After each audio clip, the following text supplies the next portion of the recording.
just tell us when you've started. I have started. Here. Hello VOD watchers. And hello, Ava. Hello Ava.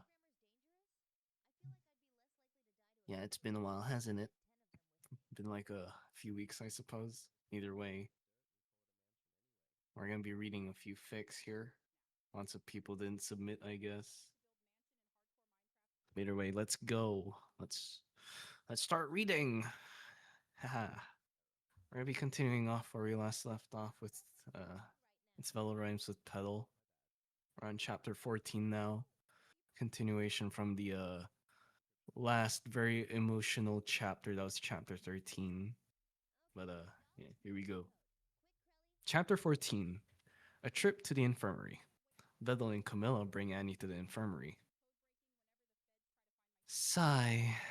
A girl with blonde hair and a pair of small black horns said, elongating the end with a tired intonation.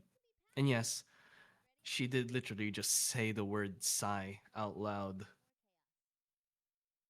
Where did Minoan go?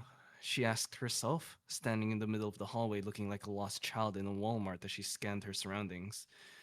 I'm still not used to the entire layout of this. Her voice then trailed off, confused, as she noticed a figure in a green jacket in the distance, who was rapidly approaching her location while being accompanied by a sound which may or may not resemble shouting. With birds chirping in the background, the blonde haired girl looked extremely confused.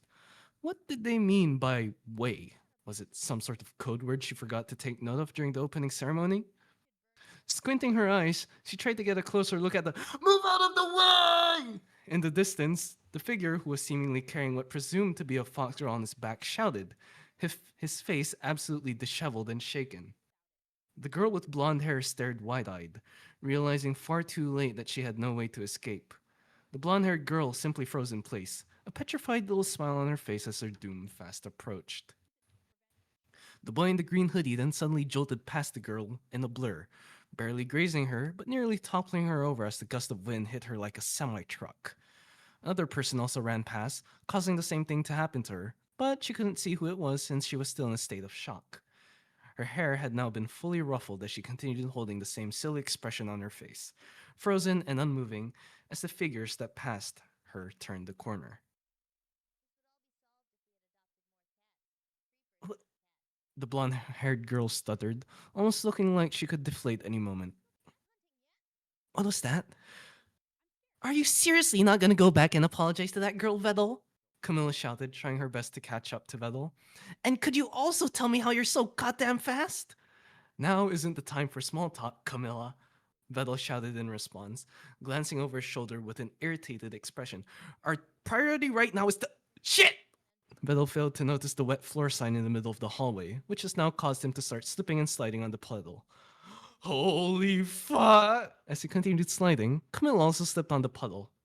But compared to how Vedal was actively struggling, the imp, with an entirely instinctual response, glided along the water with what seemed to be the prowess of a seasoned back-to-back ice skating champion. On the other hand, the hoodie boy was barely able to recover from this mishap as he gradually continued his sprint, still making sure to adjust his hold on Annie since it was his top priority to bring this fox girl to the infirmary, safe and in one piece.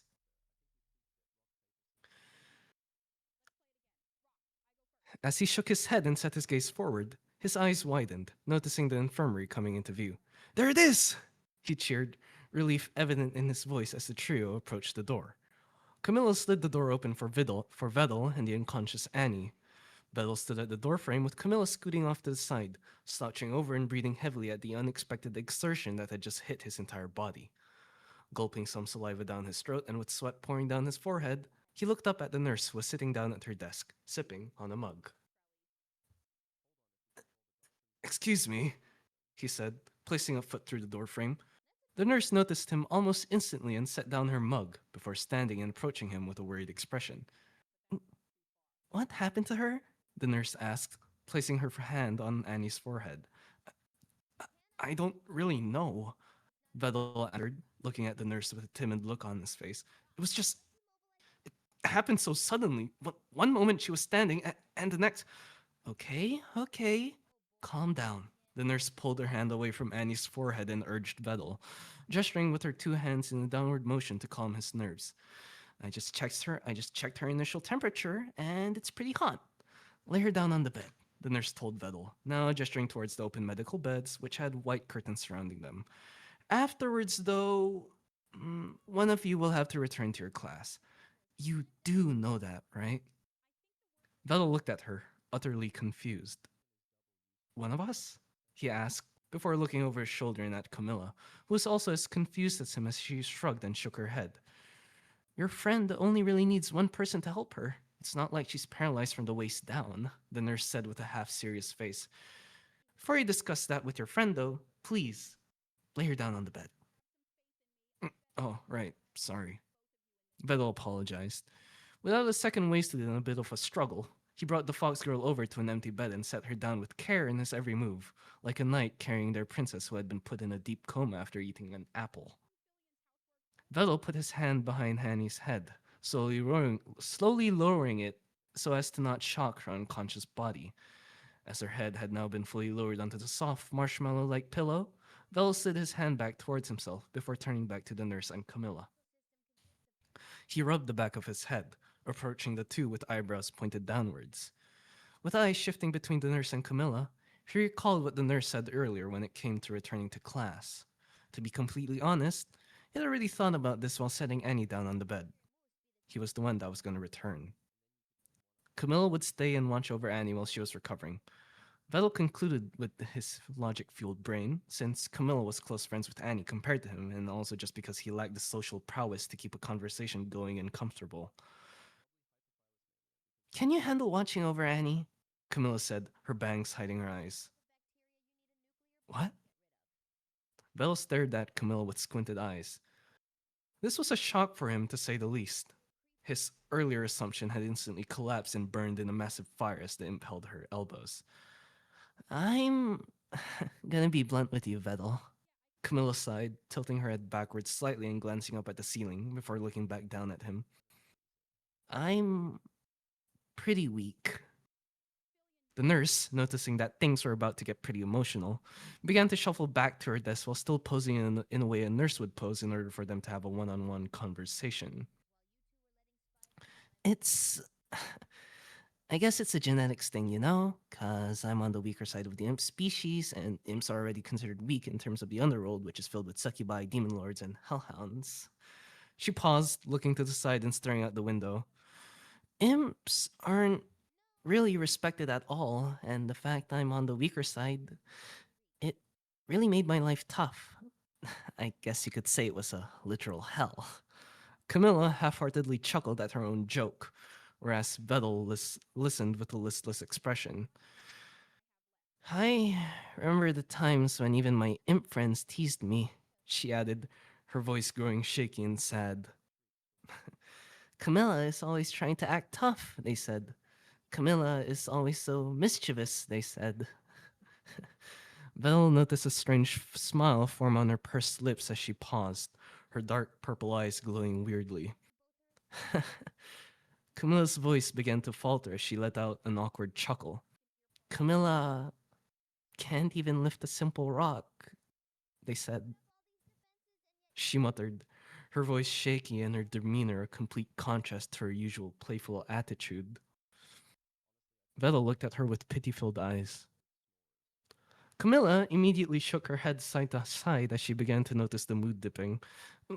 Well, anyways, she shouted, in an attempt at breaking the silence. That's why Annie needs you more than me now. You're stronger, and she needs someone strong to support her all the way back to class. She looked at Vedal with a warm gaze, a small smile forming on her lips. Yet, something felt off. Vedal, after listening to all that sappy talk, closed his eyes and sighed deeply, pinching the bridge of his nose and holding onto his hip as he looked down onto the floor. I hope you know what you're about to do, Vedal, he pondered to himself. Stop being so dumb, Camilla, he muttered, his voice filled with unexpected irritation.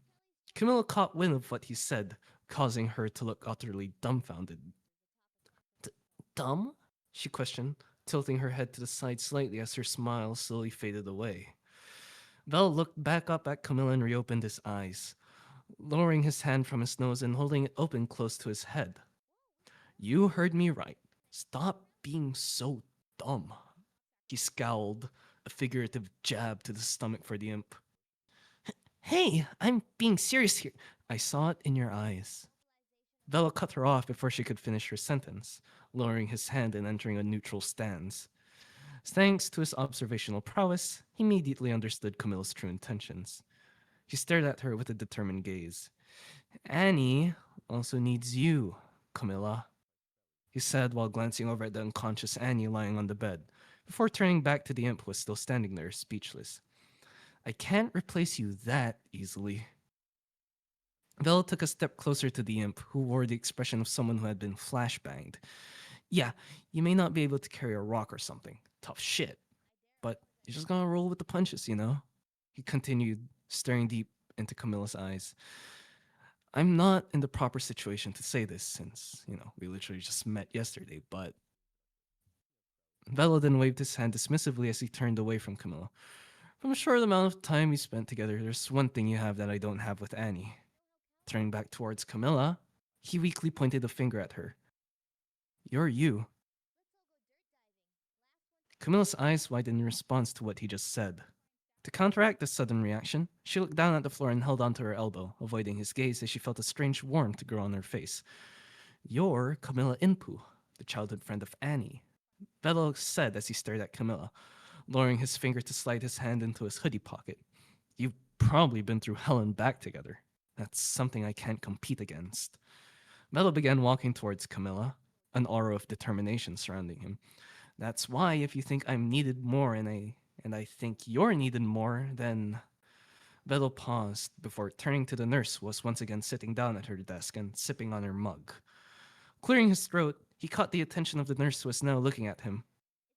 I think it will be better if the both of us stayed here, right? The expression the nurse wore wasn't all too reassuring for Vedal, considering the fact he could see the hesitance in her eyes. Could you kindly allow me and my friend over here to stay and watch over our friend? Vedal remarked, shooting his shot with calculated prowess. As expected, thanks to his calculations, the nurse had an obvious change of heart. Her expression softened as she let out a defeated sigh. All right, fine, the nurse spoke before taking another sip of her seemingly endless mug.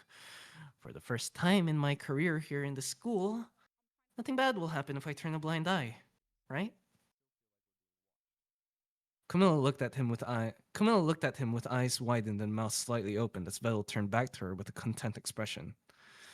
Like I said, Camilla, Vedal smirked, patting her on the shoulder. You're pretty dumb to assume you're less needed than me. He then paused, sliding his hand once more into his hoodie pocket before walking towards the door. Now then, could you watch over Annie for a while I go buy something from the vending machine for her when she wakes up? Well, then proceeded to exit the infirmary, leaving Camilla standing there, completely stunned as she watched him leave. With her eyes sparkling, a light blush formed on her face as she pursed her lips, feeling a faint sense of annoyance for what just happened. You... She muttered, her voice soft and shaky. For a moment, she felt something strange. For a moment, she felt as if her whole world was shaken. For a moment... You didn't have to make yourself look so cool. She could only hear her own heartbeat.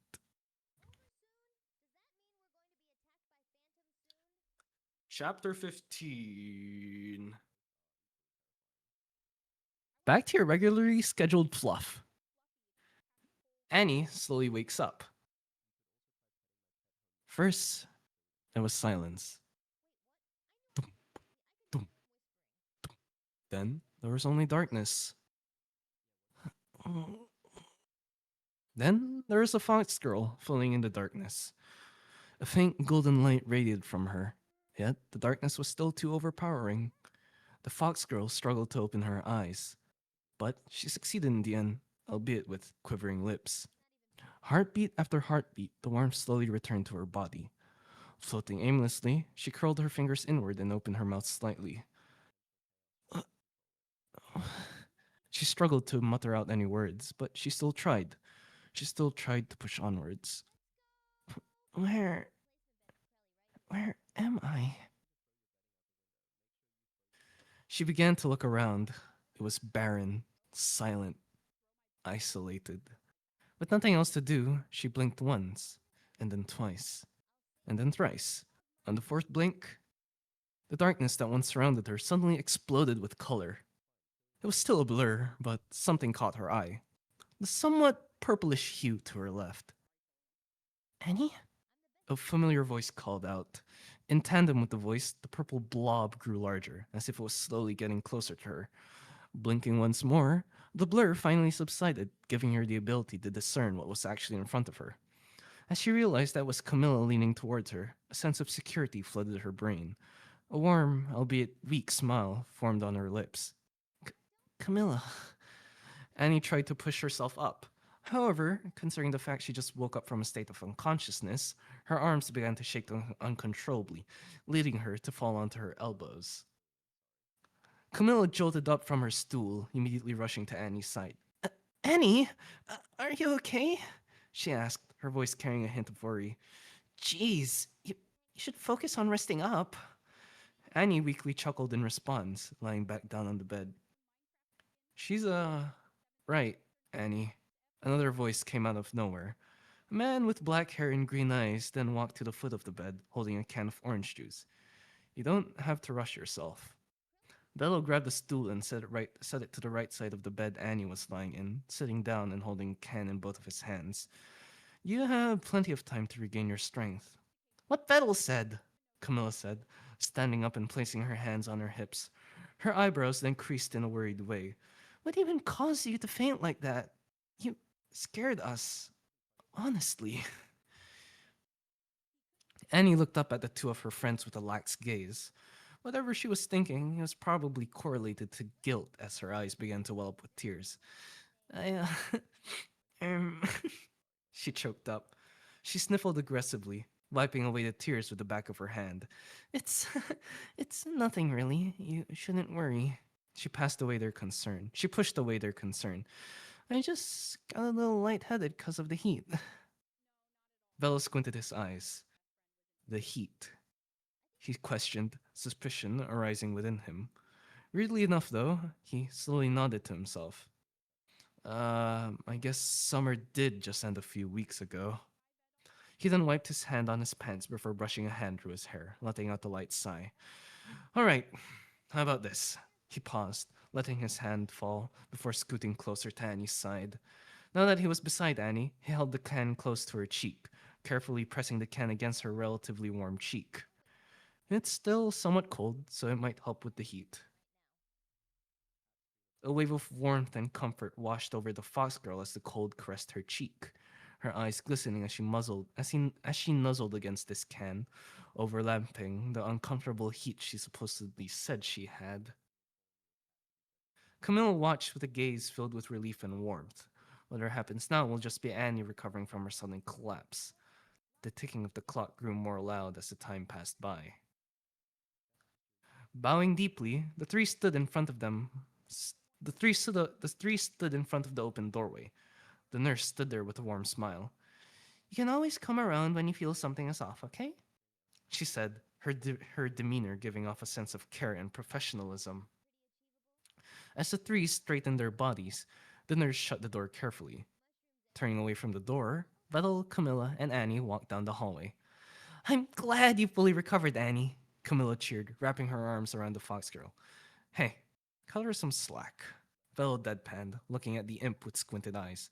Don't forget that she just got better a few minutes ago. Don't worry, Vedal.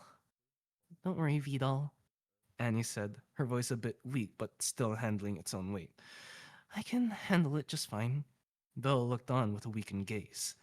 With a head shake, he looked forward and slotted his hand into his hoodie pocket. Sure. Sighing heavily, Camilla unlatched from Annie and held her index finger behind her back. After taking a few more steps, she couldn't handle the silence. Tell me, Vedal, she asked, her eyes tracing the ceiling of the hallway. Vedal glanced at Camilla, raising an eyebrow at what she just said. What is it? He questioned, his voice back to its usual uncaring tone. What are we gonna do later again? Camilla said, holding a finger to her chin. I kind of forgot. Vedal looked out the window as she said this. We're, gonna submit the poster Annie made so it can get reviewed and verified in order for us to finally print it. And yeah, post it on the club board. I suppose we're gonna do this after class?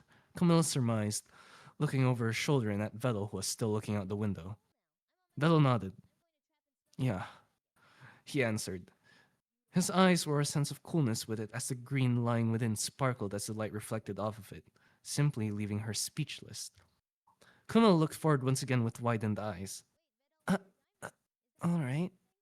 She stuttered, now fiddling with her thumbs as a way to take her mind off of what she just saw. The three then walked in silence, making their way back to their homeroom. Bing, bong. Camilla stretched all her limbs outward in her seat. Her tail swayed from side to side as she scanned her surroundings. Almost all her classmates had stood up and are now leaving the room. She looked over her shoulder, noticing how Annie and Vedal were busy in their own worlds. One was seemingly writing on a notebook while the other was typing away on their laptop. Giggling at the sight, she stood up from her chair and tapped both of them on the shoulders. Wakey, wakey, she announced, a silly smile tugging at her lips. Vedal's eyes slowly moved upward. Oh, hey, Camilla, he blankly said, closing his laptop with a tired sigh. I just had to finish up some notes. Annie was already in the process of putting all her stuff in her leather briefcase as Vedal finished speaking. Standing up, she held her briefcase with both hands. Let's head on over to the clubroom then. The twins might be waiting. Camilla suddenly exploded in excitement. Ooh, I can't wait to see those two, she cheered, hopping up and down. Vedal slightly rolled up his sleeve to peek a glance at his wristwatch. Yeah, those two are definitely waiting in the clubroom by now, he muttered, unrolling his sleeve as he grabbed his bag and put it on his back. As the three made their way out of the homeroom, Camilla led the group, hopping joyfully like a kangaroo on the highway, while Vedal and Annie stayed back, standing an arm's length away from each other. You think those two are tired? Vedal asked, a sideward gaze at the fox girl. Her tail swung low to the floor as she thought about that, holding a finger to her chin. After a second or so of thinking, she looked at Vedal and tilted her head. They must be fine, right? With a complete shift in environment, Evil groaned. Her back was completely slouched in the chair she sat in. In a more descriptive sense, her back was where she was supposed to sit if she was in a better mood. Math homework? Neuro sighed with her head on the table, utterly defeated by the prospect of doing stuff at home. I'm always so busy taking care of Evil, and now I have to do homework. Vedal, Annie, and Camilla, who were sitting on the other side of the table, stared at them with varying levels of confusion. With a sigh, Vedal shook his head, looking down at his bag. He zipped it open and brought out his laptop. It's just homework. You can probably finish it in a single day. He deadpanned, flipping open his laptop before tapping away at his keyboard. Annie stood up from her chair and made her way towards Neuro, crouching down to match her level. She began patting her head. That's fine, Neuro. She paused, resting her elbows on her knees. Look, if you need help, you can just ask me. Really? Neuro rotated her head, her eyes glimmering with a hopeful sparkle. I can just call you any time and you'll help me? She practically jumped out of her chair, throwing herself into Annie with a tight embrace. I already love you so much, Annie. Evil squinted her eyes, jealousy seething within.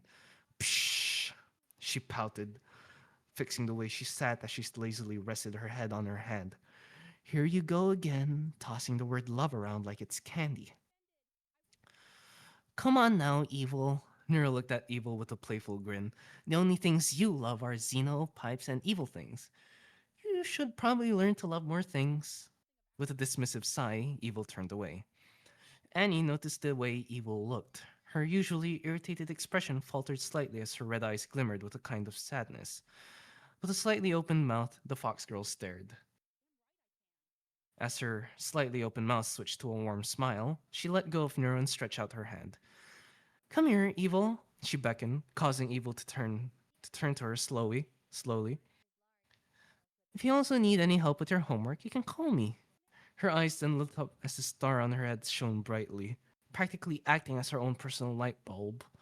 Ah, why don't we exchange line info? She said, bringing out her phone and holding it to the side of her head. That way, we can call each other later tonight. Evil sat up straight and Nero looked up at the fox girl. Both of their eyes widened. Camilla's ears also perked up as she looked away from Vedal's screen, now interested in this topic that graced her hearing. Yeah, Annie is absolutely right. Camilla butted in, crossing her arms as she puffed up her chest. We should all exchange line info since the topic has been brought up so we can all call each other later tonight. Line info? Vedal thought to himself, still typing on his laptop. That sounds nice. I hope those girls enjoy their call later tonight then. Vedal continued typing away at his laptop, distancing himself from whatever the four girls were doing. From what he could see with the few glances he made, they were all huddled up together, laughing and having fun.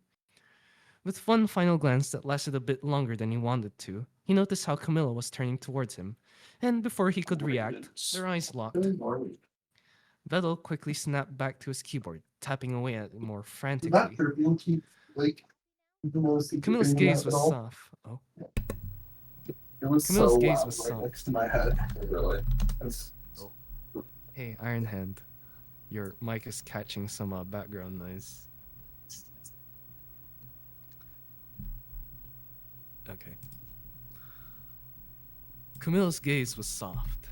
With a playful smirk, she excused herself from the girls and approached Vedal, sitting down beside him and scooching the chair closer to him. Vedal, she called, her face barely grazing against his. Vedal inhaled deeply before exhaling through his nose. Yes, Camilla? He spoke, tapping away at his laptop like his life depended on it. Wanna exchange line info? She asked, holding up her phone which had her profile on full display. You know, rather than sitting here looking like a kid who wasn't picked in dodgeball, you could have just asked me, silly. The boy in the turtle hoodie stopped typing, his hands hovering over the keys. Holding his head low, a shadow covered his eyes. Camilla tilted her head in worry. Did I say something wrong? She thought, her hand which held the phone lowering. Vedal then looked back up, a relaxed yet faint smile on his face. Sure, let's exchange line info, he said, pulling out his phone. You'll just keep on annoying me if I don't. You know me so well, Camilla said, holding out her phone towards Vedal. Bing! After scanning the QR code on Camilla's phone, Vedal pulled his phone back and looked down at his phone. Chats. Camilk. What's up, Vedal? Mom. Don't forget to eat your lunch, Vedal. I love you. Dad. How to keep bees out of your pockets. It was a new sight for him, to say the least. Every day, ever since he first landed in Japan, it had only been his mom and dad in his contact list. But now, there's another name added to his line. Vedal stared in amazement. Are you gonna hog Vedal all for yourself? Nero said, popping up beside Camille like one of those carnival machine games. I also want his line. Bing! Neuro-sama. Vitol! So, like, are you mispronouncing my name on purpose? Vedal stared down at Nero's message with a raised eyebrow. I was half expecting you to at least pronounce my name properly through chats. Nero giggled at what he said. Your name is just really hard to type, you know. She laughed, holding the phone close to her mouth as a way to hide it. Evil and Annie also joined in on the fun, approaching the group with their phones in their hands. Are you guys now exchanging line info with Vedal? Evil asked, hanging her phone in between her fingers. I might as well get it as well. It might come in handy soon. Annie giggled. Your reasoning is really odd, Evil, she said, looking towards Vedal and holding out her phone. I honestly just want to be able to talk with Vedal from time to time. Bing! Bing! Annie. Hi, Vedal. XX Evil XX. Hello, Vlorp. Now in his apartment, wearing a turtle onesie, Vedal held his phone above his head, lying down on his bed as he admired his expanded list of contacts online. Wow. He pondered, rolling onto his side. I never knew so many contacts could be shown on this screen. Vedal sat up straight. Aside from that, I'm glad we got the poster approved by the faculty. He looked towards his computer setup, and he's drawing present in the middle of his monitor. It took a while, but we got there in the end. Bing! His phone suddenly vibrated, catching him off guard as he tossed it into the air. However, he was able to catch it after a few failed attempts. Holding it close to his chest, he breathed out a sigh of relief. Holding the phone in front of his face, he read the message that made its way onto the top of his contacts list. He squinted his eyes as he got a closer look at what he just read. Programming Club group chat? And that's about it. That's chapter 14 and 15.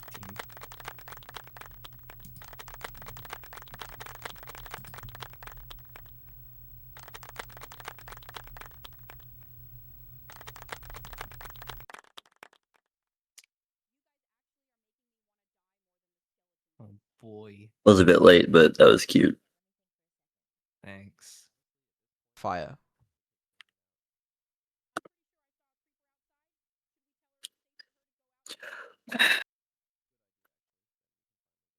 Well, Formatting that's all I text can- conversations sounds kind of fun. I've never really done it before. Outside of basic, like, I usually use like arrows or something to indicate texting. That's oh funny. yeah, I basically just followed the line format. Maybe you guys probably I've don't know never what line used is. it, obviously. So But yeah, that's. I tried to stay aligned with how line keeps their formatting. fun. I Okay. I actually downloaded the line just to find out whether or not I'm accurate with how it's displayed. Nice. But yeah, that's it.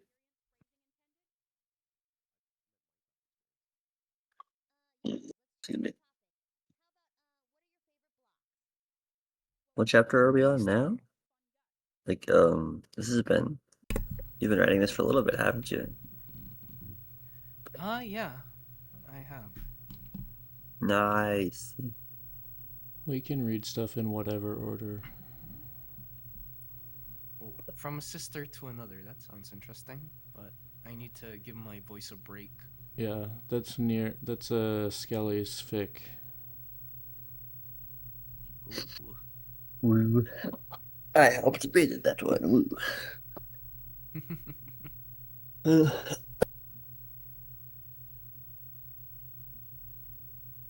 Is Hinterlands an unpublished work? It is, yeah. I Okay, just started it. Hinterlands? Maybe. I thought so.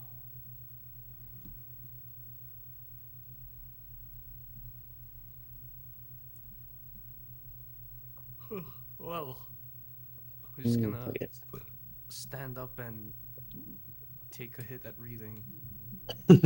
Maybe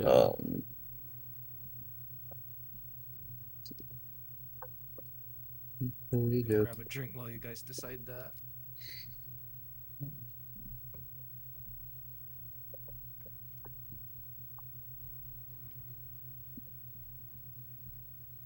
It's kind of fun how no matter what your title is on AO3, there's always going to be at least 2 or 3 other stores that have the exact same title.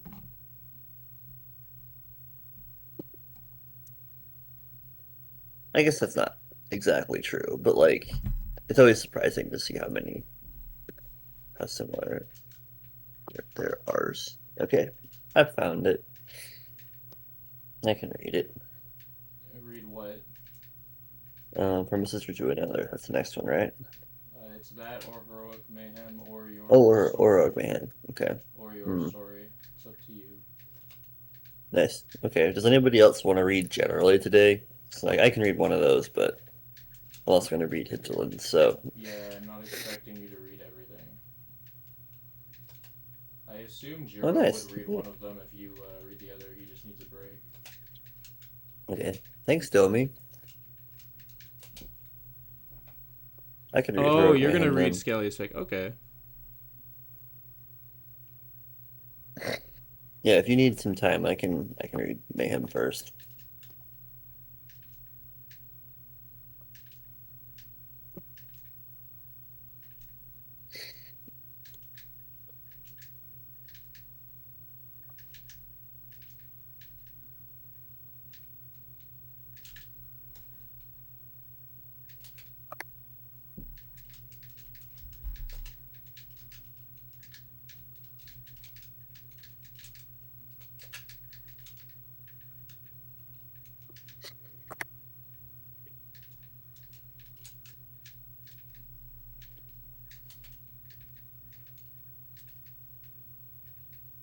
Okay. Cheers.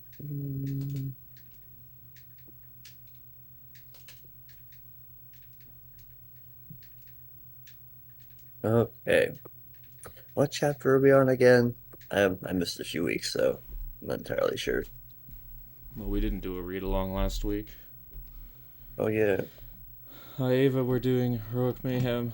I have to check the VOD to see where. I'll check the VOD to see where we're at.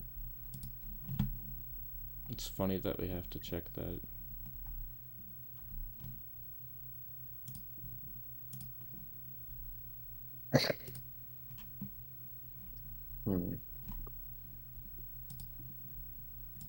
View your channel. Wait, no, I don't have to view my channel. I'll just go to YouTube Studio.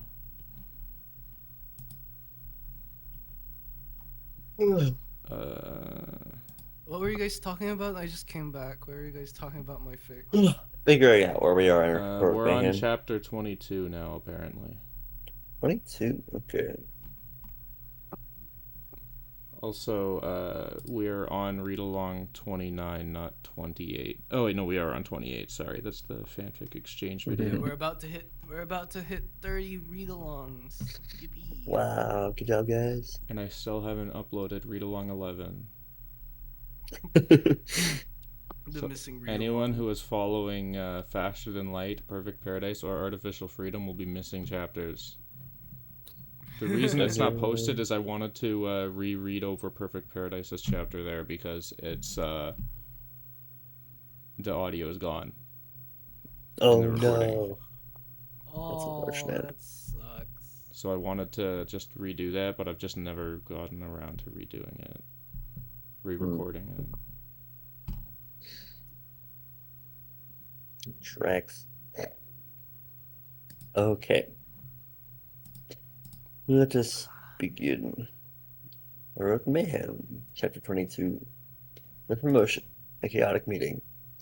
The Hero Association headquarters was an imposing place, towering, sleek, and filled with officials who dictated the rankings of heroes. Most heroes summoned here, set up straight, stiff, and respectful. The Neuroverse team was not like most heroes. Seated in a sleek, minimalist conference room, Neuro and Evil were already slumped over in their seats, looking bored out of their minds.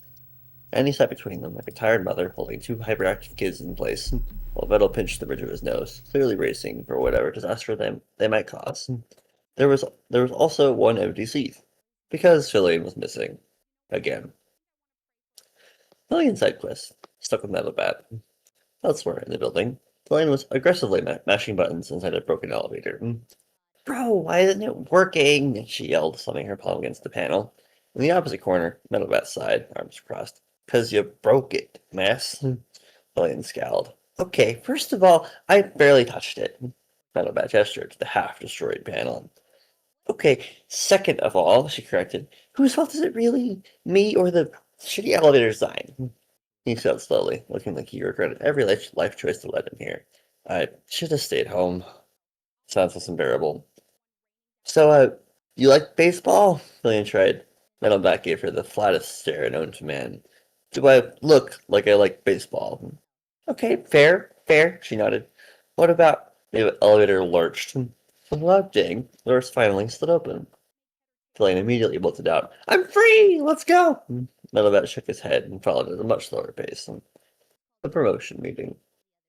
Back in the conference room, the Hero Association official sat stiffly, glancing between the restless twins, exhausted Annie, and Vedal, as if he wanted to be anywhere else. Let's get to the point, the official said, adjusting his glasses. Your team's performances far exceeded the expectations of B-class heroes, given your recent battle against a confirmed high Tiger-level threat, as well as your growing influence. The association has decided that a rank increase is necessary. At that moment, Billion barged in, skidding to a stop beside Vedal. I'm here! What did I miss? Vedal sighed. Just our entire promotion meeting. Billion blinked. Okay. Oh, cool, cool. So what rank am I now? The official cleared his throat. Since you were already A-class, your rank has only shifted slightly. You are now A-class rank 29. Billion fist bumped. Let's go! Then she noticed the twins. Neuro and Evil were visibly restless. Neuro had started spinning a pen at an inhuman speed, while Evil was idly scratching something into the expensive table. Annie gave them a warning look. Don't. Evil paused and grinned innocently. Do what? The official cleared his throat, clearly eager to move on. Vettel, due to your role in assisting high-level missions of unexpected combat abilities, you are now A-class rank 45. Vettel raised a brow. Huh, didn't expect that. Neuro and Evil immediately turned towards him. Vettel's a real hero now? Evil smirked. Are you going to fight monsters with us? Neuro asked excitedly. Vettel sighed. I'll supervise. The twins ignored him. The official, being increasingly drained, continued. Annie, due to your contributions both in battle and in keeping your team from becoming a walking PR disaster, you are now A-class rank 38. And he smiled. Thank you. I'll do my best. Finally, the official turned to the twins. Neuro, due to your combat efficiency, growing recognition, and unique public image, you're being promoted to A-class rank 30. Neuro grinned. Easy. Evil, due to your, let's say, aggressive fighting style, you've been placed slightly higher, A-class rank 28. Evil smirked. Higher than Neuro? This is the best day ever. Neuro pouted. Not for long. Little sighed. Guys, it's not a competition. Yes, it is, they all said in unison. Billy leaned in, grinning. So we can officially flex on all B-class heroes now, right? The official sighed deeply. This is going to be a nightmare. Okay, just checking if I'm reading too fast or something. Awesome. Chapter 23. Workshop whispers and chaotic babysitting. The low hum of machinery filled Vettel's workshop, the soft glow of monitors casting shifting light across the room. Nero's detached arm lay across the workbench, circuits exposed as Vettel carefully adjusted the energy output. He turned the dial, watching as the readings fluctuated. Still too much drain, he muttered, rubbing his temple. Across from him, Annie leaned back in her chair, absently sipping from a cup of tea. You know, for someone who built an entire AI, you sure struggle with upgrades. Vettel shot her a look. It's not that simple. He took the metallic plating on Nero's arm. If I push her too far, she'll overheat mid-fight. If I don't push it far enough, she won't be able to keep up. And he tilted her head. You ever thought about just asking her? Vettel sighed. You do realize Nero would say something like, "Make me the strongest in the world, easy, right?" And he giggled. Okay, fair. A comfortable silence fell between them, something that had been happening more often lately. Small shifts, unspoken thoughts. Vettel stole a quick glance at Annie. She had that calm presence that made everything feel less stressful. Even now, sitting there, she looked effortlessly at home in his chaotic workshop, sipping tea while he stressed over Nero's upgrades. She always had his back, with the twins, with hero work, with everything. And lately, he started noticing things, like how she tilted her head slightly when she was thinking, or how her laugh lingered in his ears a little longer than it should, or how, when she smiled at him just now, his brain briefly forgot how to function. You good? Annie asked, raising an eyebrow. Vettel blinked rapidly. What? Yeah, totally. Absolutely fine. Annie smirked. Uh-huh. Vettel quickly turned back to Nero's arm, feeling way too warm for no reason. Meanwhile, absolute chaos. In another part of the building, Fillion had long since given up on discipline. Neuro and Evil are currently performing unauthorized science experiments in the kitchen. Alright, Lava Lamp, let's see what happens when we boil the top part without the bottom, Evil declared, holding up a lighter to the glass. Fillion, sitting on the counter, watched with mild curiosity. This is either going to be cool as hell, or end with us getting yelled at. Both, Neuro said. The lava lamp burst. Molten wax splattered across the counter, and all three of them just stared at it. So, Fillion said slowly, do we clean that up, or do we just, pretend we never saw it? Neuro nodded. Memory deleted. Evil grinned. We'll blame Vedal. Fillion cackled. I like the way you think. Back in the shop. And he watched as Vedal continued his adjustments, his usual hyper-focus on full display. She'd always admired that about him, how dedicated he was to making sure Neuro and Evil were at their best, how he took responsibility for them, even when they made life absolute hell. And she'd started noticing things too, like how he chewed on his lip while concentrating, or how his hands were always steady, no matter how intricate the work, or how, right now, he was way closer than she'd realized. And he blinked. Had he always been this cute? I looked up. Something wrong?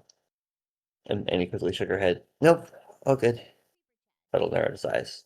Are you sure? You look... The door slammed open. Neuro, Evil, and Fillion rushed in, looking suspiciously guilty. Vedal immediately scowled. What did you do?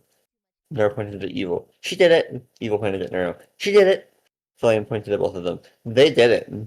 Vedal groaned, and he just laughed. Yeah, things were definitely changing. Okay. One more chapter, you guys think?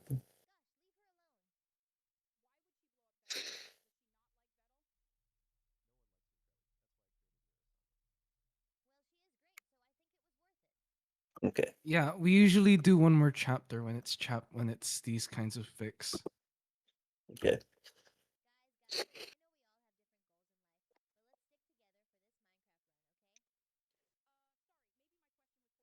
Hmm. Oh, it's the chapter title. Okay, I was confused for a second. Accidental Petals and Total Misunderstandings. The subtitle: The Perils of Sleep Deprivation. Vedal's workshop hummed quietly, a mix of soft mechanical whirs and the occasion of clink of metal. The faint glow from his monitors cast dim blue light across the room, illuminating the scattered tools and half-finished projects surrounding him. For hours, Vedal had been hunched over his workbench, fine-tuning Neuro's upgraded arm. He moved with slow, deliberate focus, trying to increase the energy output while ensuring her system didn't fry itself in the process. His mind was sharp, or at least it had been about 3 hours ago. Now, his brain felt like mush. Across the workshop, Annie had planted herself in a corner, watching him work. She stayed with him longer than she meant to, what started as casual teasing about a caffeine injector, turning to sitting there to keep him company. At first, she had found it entertaining to watch him mutter under his breath while adjusting impossibly small components. But as the hours dragged on, her energy had dipped too. Shouldn't you turn on your caffeine injector? She mumbled, her words soft with drowsiness. Vedal blinked as though the thought had never occurred to him. Forgot. And he sighed and didn't press further. She shifted against the wall, head tilting slightly as her eyelids grew heavier. Vedal, oblivious to her slowly dozing off, made the final adjustment to Neuro's arm, his fingers sluggish but precise. Done, he mumbled, satisfied enough to finally let his body relax. Problem? His body relaxed too much. He rarely registered the wave of exhaustion before his balance gave out. Gravity is not your friend. Vedal tipped forward without warning. What? Hey! And he barely had time to react before he fell into her, the horse knocking the bolt backwards. Her back hit the soft tarp she had placed on the ground earlier, thankfully cushioning his fall. But now there was a very exhausted cyborg guy on top of her. For a moment, neither of them moved. Vedal, too tired to immediately process what just happened, let his body settle against hers. And he blinked up at the ceiling, caught somewhere between disbelief and the growing weight of sleep. Smooth, she muttered under her breath, her voice muffled against his shoulder. Vedal made a sound that might have been a laugh, or a weak attempt at one, before his eyes closed. And just like that, they both passed out. Annie the sleep octopus. What? As the hours ticked by, their unconscious forms remained tangled in the tarp. Vedal, true to his neutral nature, barely shifted in his sleep. Still, silent. Annie, however, let's cuddle her. Without realizing it, her arms loosely wrapped around his waist, pulling closer as she sank deeper into slumber. Every time he so much as twitched, she adjusted, murmuring softly, as though to anchor himself against him.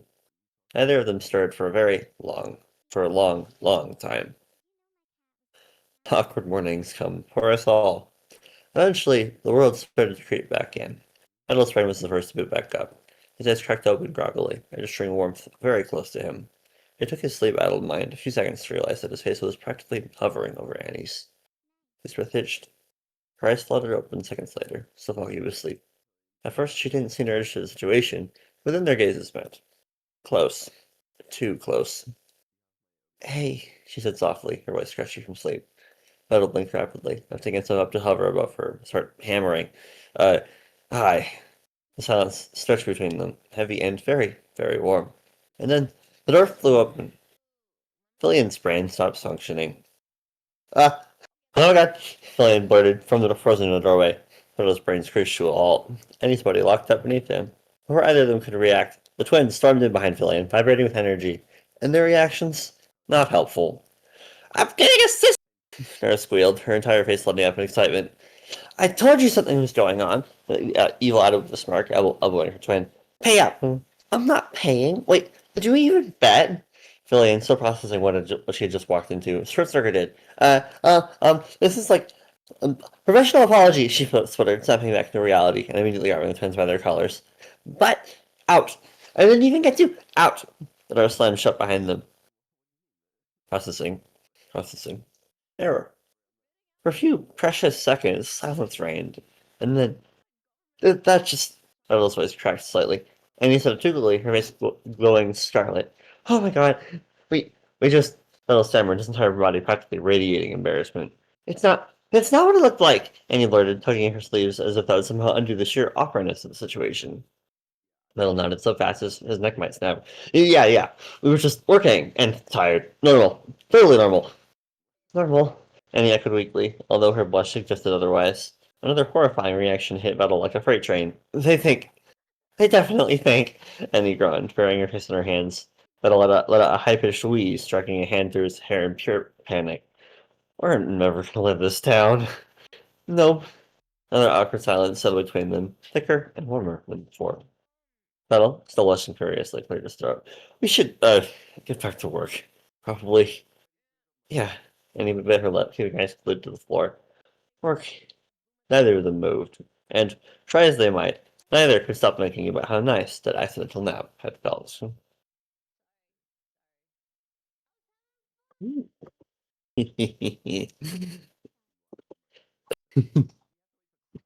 was fun. It's a comfort read. That's all I can say. It's pretty good. Yeah. Short and enjoyable. Yeah. I I I half expected them to come in when they were like fully asleep. So I guess this is a little better. That way they can actually have their sleep and then get embarrassed.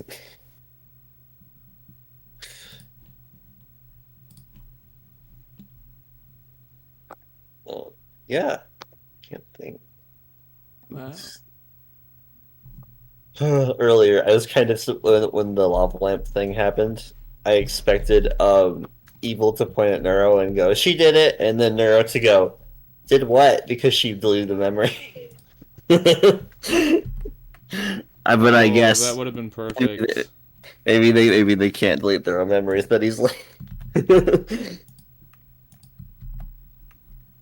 That was fun, and yeah, I mean we've had a fair amount of build up to Annie and Vedal in this story, so I think it's cute. I'm a big fan of the accidentally sleeping together trope because it is actually innocent, and I liked that. Yeah, nothing actually happened, and they're just chill, and like, but it's still awkward. It still is fun, and it still builds some fun romantic tension.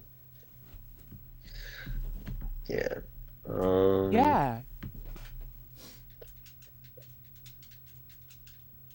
Oh, Also, I Neuro actually. always blame Oh. evil, even if she don't remember what she or her did.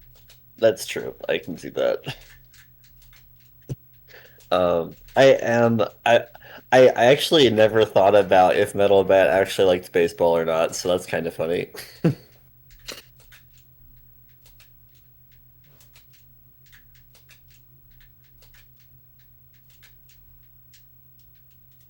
So maybe they'll have more interactions later. We'll What do see, you I guess.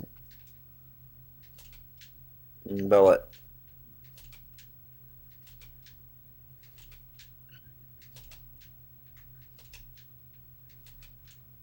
Does he like baseball? I guess he said he said he's not the kind of person to look like he likes baseball. So I I I guess he does. He just doesn't want to admit it, I guess. So if he didn't care, he would have just said it. But he did. Because obviously he's very good at whacking things with bats, but that is also kind of a delinquent trope, which is what he is. So, but I hope we see more of him because Metal Bat is one of my favorite characters in One Punch Man. So, and I could see him and Villian getting along. So,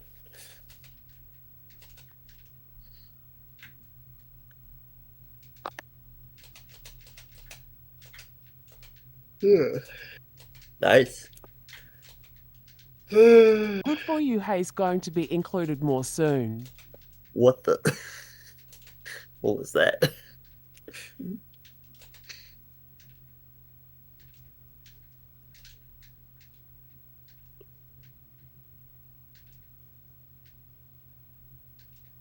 Okay, looks like it's your turn, Nomi. He's going to be included more soon. Oh no, Ava, your thing is broken. It just sounds like static, static, What? static, static, static. Oh, there we go. I There was think that something was just for you. staticking. It sounded normal for That was me. just you. Oh, it That was? sounded normal for me. Yeah, it was also normal for me. Oh, weird. Oh, that's weird. I think it was just you, Iron Hand. I think your headphone probably like, kind of maybe probably like got I out think of that its was your slot. trouble. That doesn't make any sense. Why? Anyway, Maybe your internet isn't. Yeah, I think Maybe your it's you. connection got lost. oh my god. Tell him what I sighed. Seed. Oh, I don't know. I didn't hear anything. Said. Yeah. It was just static. Tell him what I said. I kind of forgot.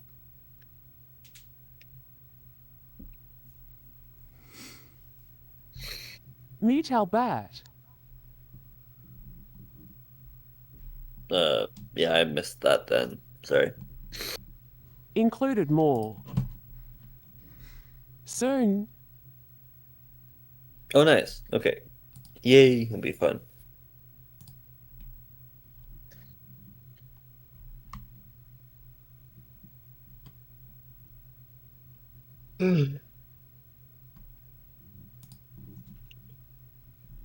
From what I remember, this one's pretty short.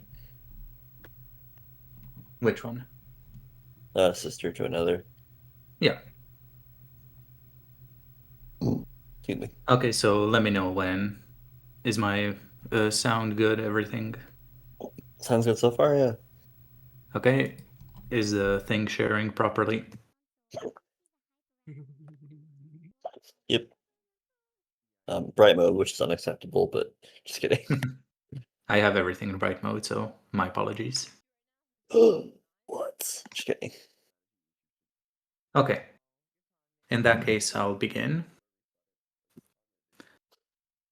From a sister to another. Near wakes up, thinking it's an ordinary day. Little does she realize what her family has planned for her. It was October 2nd, a calm fall day. In the streets, the wind picked up dead leaves and brought them to who knows where. Some people were out already in the early morning, walking along the sidewalk or driving to work. The roads were silent, except for the soft humming of car engines. Pigeons nested in park trees, disturbed by the barking of excited dogs out with their owners. A red brick building stood next to the road, surrounded by similar buildings. A pair of slightly open curtains could be seen on the second floor. The faint glow of the autumn sun pierced through the curtains of Nir's room. She was sprawled in her bed, asleep. Her hair was tangled, and she was wearing a black nightgown. The small ray of light fell onto the sleeping girl's eyes. She slowly opened her eyes. She put her hand up, blocking the light from entering her eyes. She glanced over at her clock on her bedside table to see that it was already 8:37. Little by little, she sat up, stretching her arms out. She pushed her blanket to the side, shifted towards her window, and opened her curtains, filled the room with light. Her eyes winced because of the sudden increase in sunlight before getting used to it. She let out a big yawn. Today's an evil stream, I think. Guess I should get up and get ready. She reluctantly got up and glanced back at her warm, cozy, inviting bed before turning around. No, I need to get up and ready for the stream, even if I am kind of tired. She quickly slapped her cheeks. There's bound to be quite some filtering to get done. Despite this, some faint eye bags could be seen forming under her eyes. Evil and Neuro might have been saying bad words less than before, but filtering was still inevitable. Shoulders slightly slumped, feeling the weight of her sleepiness, she moved on. But hey, that means I get to spend time with my sister, even if it's off screen. She straightened herself. Sometimes work is overwhelming, though. But at least I get to spend time with my family. What do they think of me, though? A tool, a restraint, or an actual daughter and sister? She rubbed her eyes, getting rid of the last of her sleepiness. Unbeknownst to her, some commotion was coming from downstairs. Nir opened the door of her room and headed down the hallway towards the bathroom. She was carefully brushing her hair in the mirror, making sure every strand of hair was in place. She delicately wove a pair of green ribbons on the side of her head and put on her green heart monitor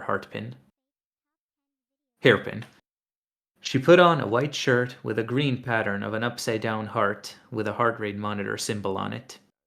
She had a loose black jacket sliding off her shoulders, a short black skirt with a green line on the edge, a black and dark green programmer sock on her left leg going past her knee, and a green sock with cat ears on her right foot with a green band-aid on that knee. She gave herself one last look. I don't look too bad today, she mentally told herself before heading downstairs. As she took slow, deliberate steps, she sensed something odd. Nir stopped for a second. She had heard some faint noises coming from downstairs, and they all suddenly came to a stop. Are they not working on preparing today's stream? She wondered. She continued on her way. The first floor was dark, faint light peeking from almost closed curtains. Happy birthday, Nir! Neuro, Evil, Annie, and Vedal jumped from behind the sofa, the light suddenly turning on. Nir jumped back before staring wide-eyed at what was in front of her. A green and black banner with Happy Birthday Nir was hung over the TV. Green balloons were a bit all over the place, and her family had green and black party hats on. Huh? A birthday party for me? Nir didn't know how to react. She stood there, frozen. Was this a dream? Was she still asleep? Annie gave her a sweet, motherly smile. Yes, this is a birthday party for you. You better enjoy it. Why, though? Why did you plan a birthday party for me? I've only been around for a couple of months. Nir couldn't seem to understand the reason behind their actions. She kept turning thoughts in her head to reach a logical conclusion before getting cut off by Vedal. Don't ask us, he said. Ask Evil. He pushed said twin forward. It was her idea.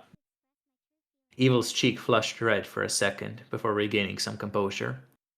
Well, you see... Her hand instinctively went towards her necklace around her neck, gripping the pendant. You were the only one who came to my party. As she said that, Annie shot the darkest of glares in Vedal's direction, darker than any black hole. After a month or so of you being with us, I realized you don't have a birthday, So I planned one for you. She avoided Near's gaze. Consider this like a gift from a sister to another. This is a thank you, kind of, for being the only one there at my birthday party. Her grip loosened slightly. Near crouched down to Evil's level, and before her sister could react, she pulled her in for a tight hug. Thank you, Evil, for planning this for me. She had her eyes shut tight, holding Evil tighter. This means more to me than you think. A lone tear of joy rolled down her cheek. She looked up towards the rest of her family, a small smile tugging at her lips behind her mask. Neuro rushed in to join in on the hug, followed by Annie, and finally Vedal, who caved in seeing everyone else together. The party got into full swing, and what better way to start a party with some video games? Nier obviously outclassed both her mother and sisters in Super Smash Bros. Individually, they didn't stand a chance. The only one who could challenge her was Vedal. Unlike the others, he actually strategized and knew some of the mechanics. His main weakness was that he didn't play as much. As always, playing video games together led to the same scenario. Evil was mad that she was the first eliminated, Nero fuels the fire and teases her, making Evil madder. In the end, Annie and Nier try to defuse the situation before it gets out of hand. Keeping these two in line is a hassle sometimes. She looked over to her sisters, now broken up from their fight, apologizing to one another. But I like that hassle. It gives me purpose, and is always interesting to see how they try to bypass me on stream and stuff. Nier silently giggled to herself as Vedal watched over from the corner with a smile on his face. Girls, how about we move on to... He made fake quotation marks in the air. Phase 2. Nero and Evil's eyes sparkled. Yes, that's a great idea, they said in unison before running away. Vedal and Annie both sighed. We better get ready too, huh? Annie turns towards Vedal, who gave a nod. Stay here, dear. We'll all be right back, she told her eldest daughter. Soon enough, they all came back holding colorful boxes. Nier's eyes widened. She wasn't expecting presents. Annie and Vedal handed her their box. Nier held it carefully, inspecting every inch of it, taking it all in. Wow, an actual present. Never in a million years I thought I would get any. Slowly, she opened the lid to reveal the box's contents. It was a pair of black and dark green wireless headphones. Nier picked them up like they were a precious artifact and admired them. She put them on her ears to test them out, connecting them to her phone and listening to Life by Neuro. They were perfect. She took them off and put them around her neck before giving her parents a big hug. Thank you so much. These are amazing. I can't wait to be able to listen to music with them. Vedal and Annie exchanged glances before reciprocating the hug. Next up was Neuro. Her box was less neatly wrapped, ribbons a bit of a mess. Nonetheless, Neuro opened the box, feeling her sister's intent glare on her. What is this? She pulled out a medium black rectangle from the box. Flip it the other way around, Neuro told her. Nier flipped it like she was told and saw filtered written in green. There's magnets and stuff so you can stick it anywhere, Neuro said, puffing up her chest. She then grabbed something from the bottom of the box. Or you can put it on this. It was a small stand for the plaque. Nier took the stand and gave her sister a hug. Thanks, I'll make sure to find a great spot to display this gift, she giggled, to which Neuro replied with a smug look. Last but not least was Evil. She didn't look as confident as the others. She stretched out her arms, handing Nier her gift, but avoiding her gaze. Here, it isn't that amazing, but I hope you like it. Nier took the small box from the youngest hands and lifted the top. In it, she saw a black chain necklace. It had a green 3D heart pendant with a heart rate monitor going through it. Nier slowly picked the necklace up. It was quite similar to the one she got Evil for her birthday, key differences being the color of the heart and the design within it. Nier put the necklace on and looked to her sister. Evil was looking in the opposite direction, and Nier's smile softened further.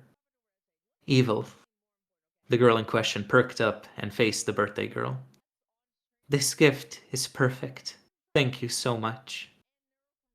Evil's eyes widened and her mouth gaped. She didn't expect this. This was just a small, simple gift, nothing too special. Yet, as she hugged her sister, she realized, to Nier, it meant a lot. Nier had given her a similar gift on her birthday, a piece of her she keeps at all times. The simplest of gifts can become the most valuable of items. That was what Eva learned today, something she will forever remember. Now that we have that done, how about we eat some cake? Annie chimed in. Cake? Neuro quickly turned her head to her mother. What flavor? Asked Evil, who also perked up at the mention of sweets. You'll see, Vedal responded, already heading towards the kitchen. The girls all moved in unison as Vedal, but they stopped at the dining room rather than the kitchen. Nier sat at the end of the table with her sister sitting next to her. Annie sat next to Neuro, and a seat was left next to Evil for Vedal to sit. Vedal came out holding the cake in one hand. It was a green matcha cake. On it was written, Happy Birthday, Nier, in black icing and some candles. Her family started singing the birthday song for her. From the corner of her eye, Nier noticed Evil. She had a hint of sadness in her eyes. Evil was alone on her birthday. She was the only one there with her. She felt her pain. Despite Evil planning this for her and making an effort to be happy, she knew that deep down Evil wanted her birthday to go like Nier's. Before blowing the candles, Nier turned to Evil. Since you were alone last time, how about you help me blow my candles? Evil froze. She didn't know what to say. Why? Why are you letting me help blow your candles out? Nier started pulling down her mask. Because I know how much you wanted this moment during your birthday, so how about we share it? That way we make up for your birthday and I also get the full birthday experience. Some light filled Evil's eyes. Okay. She got up and stood closer to Nier. On the count of 3. 1, 2, 3! They all said in unison. Nier and Evil blew all the candles out together. Evil was beaming with joy. Nier was smiling, looking at her youngest sister. And Neuro, well... Time for cake! Can I have a slice, please? She practically jumped towards the cake, shaking Annie's arm. It's Nier's birthday, so she gets the first slice, Vedal said plainly, giving Neuro a deadpan expression. Then I call the second slice. Neuro shot her arm up. Okay, Vedal told her as he handed Nier the first piece. Here you are, Nier. Enjoy it. Nier stared at the slice in her plate before cutting a small piece with her fork. I will. Thank you. She took a bite out of it. It was a mix of sweet and a hint of bitter. An exceptional balance just melted in Nier's mouth. Delicious, she whispered. Before long, everyone was eating some of the cake. Well, almost everyone. Vedal tried a small piece from Evil, but didn't take a slice for himself.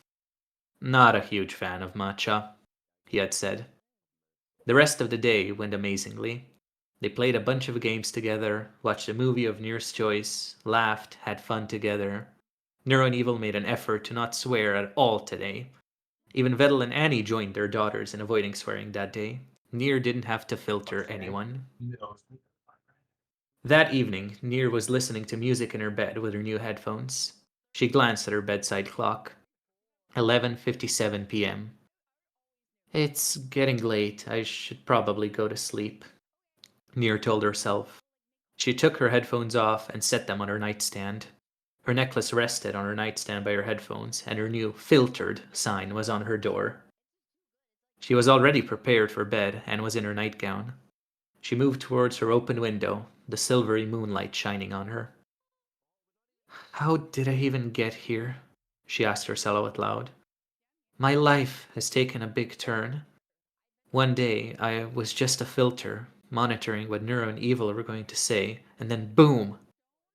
Never did I expect to be standing here, to have my family by my side, to be happy like this.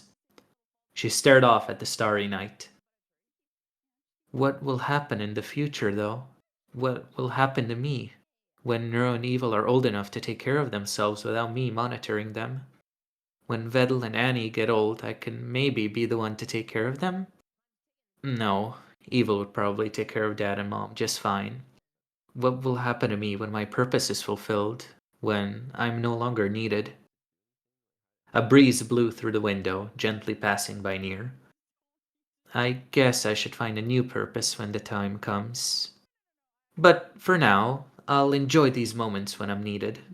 These moments that we share together. I'll make sure to guide Neuro and Evil to a path they can walk alone, that they can forge and means something to them. She closed the window and pulled the curtains down. Near fluffed her pillow before lying down, pulling the blanket over herself and closing her eyes. Now I should sleep. Today was amazing.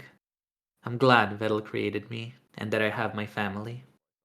She silently drifted off to sleep, resting after a long day of amusement, entering a new world, the world of dreams.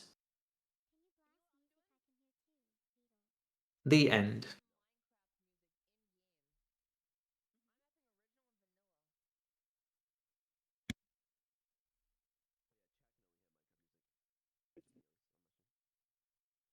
Get back to my soundboard.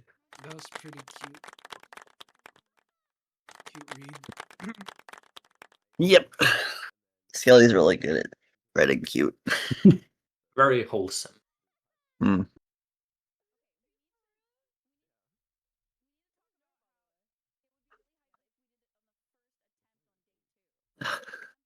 The good Yeah, it palate does. cleansers. If you like are like reading the crazy eggs and stuff, it's like, all right, time for a Skelly fic. Yeah, it's a way to recover. Honestly, and as far as I know, some of his stories that he wrote were literally for that reason because he had to recover from. What was it? I can't remember whose story it was, but it was really mean to narrate. So Yeah. yeah, Probably to my creator from the future. probably. Writing as a catharsis has always been really interesting to me because I usually don't do that, but I have done it once or twice. So it's like, huh, it's kind of interesting.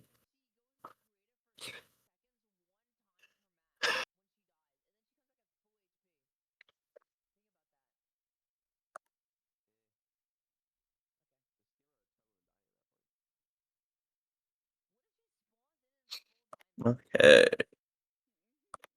I wish he was here, but alas, European. No, he isn't here, sadly. Wait, you mean Skele? Yeah, Skelly. Well, I don't think he's currently living in Europe because if he was, it'd be like 6 p.m. like it is for me. Oh, that's true. Wait. He's Where's he living from, then? somewhere in Asia, I think. Oh, I could be okay. wrong. He makes so many French jokes that. No, I think he is French, but he Oh, just okay. currently lives somewhere else. Okay. I've never asked him, so that makes sense though. Yeah, I asked, but I think I don't know if I'm remembering correctly. That sounds right. Also, welcome new people. New people. Big read along. Was everyone just busy with finals or something? We had like 3 people last week, so we canceled, and now there's 11 people here. I mean, that's a possibility. I mean, I was, yeah. Okay. I'm just But also- wondering why the big difference between last week and this week specifically. I mean, Oh, the yeah. last few weeks there were not that many people, like maybe 5 max. Like, I'll be finished next week, so Woo. Good And we'll luck. all have Christmas break, which will be fun. Yeah, then we can definitely have more read-alongs. It's good you'll have time. You'll have to read the the nominated stories. Haha. Ha. Oh yeah. Good luck. You've got this fun yourself. Just kidding. It's cool. It's a fun idea. I mean, assuming yeah. it happens. Right now, only 2 people have submitted nominations, so we'll see how many come in. Yeah, I mean, I don't think we're gonna be able to read all of the nominations because, especially with like the Osaka reading the ones, which are nominations. Yeah, it's like 190,000 words. Yeah, that's Yeah. why. That's why 1, there's a lot more time, and 2, because they're separated in categories. You don't have to vote for every category. Just vote for the ones you read everything in. Oh, yeah, and there's- true. And it's only 4 or 5 stories, and there's a chance you've read some of them already. So Yeah, makes true. sense. that's why it's yeah. Also, it's just like you're getting recommended really good ones apparently. Yeah, It's true. Yeah. especially the Unless- hidden gem ones. unless the I only think that's a people- very good addition. Unless the only people who nominate are people with bad opinions. Ha ha ha. Ha. Ah. Whoa. No, I never have bad opinions. We get 4 people nominate, and they're just bad opinions. They're all to hear your voice. I'm like, no. I don't want to vote because I feel bad for somebody else losing because of my vote. What? That's not how No, that works. no, that's not how it works. Someone can win because of your vote. That's how you should think about it. I'm a half glass full kind Are of you guy. talking about nominations or voting? Voting and Okay. nominations. Because nominations, you can't do that. You can put in as many as you want. You put in whatever stories you think deserve consideration. So you can give an extra vote to absolutely everything that you think is good for Worthy. Yeah. And the final vote, like the final results are visible, so people can see, oh, even though my story wasn't nominated, people, like a few people did nominate it or whatever. They did vote for it to be nominated. Like, Yeah, it can definitely be That's a what I'm nice saying. motivation boost for writers. Iron Hand, you have Or read fix way in the more. hurt/comfort You have read way category. more than many people who are going to do nominations, I'm sure. The fact that you have read more than just contest entries already is big. That's Yeah. true. And I would rather first of all, as many people do it as possible, because it's not like we have a large sample size. That's why people can put in as many as they want. I need to go through the ones I've read. Okay, is there a list on AO3 of fics that you've given kudos Yeah, to? you do have a history of everything you read. Okay. You can I've check been your going through bookmarks that. or go through history, yeah. Yeah. Or you could just I go through the actually entire never- list of every neurofic that exists. Whoa, wait. That's unironically what I'm doing because I read a lot before getting my account, so I don't have that history. Oh boy.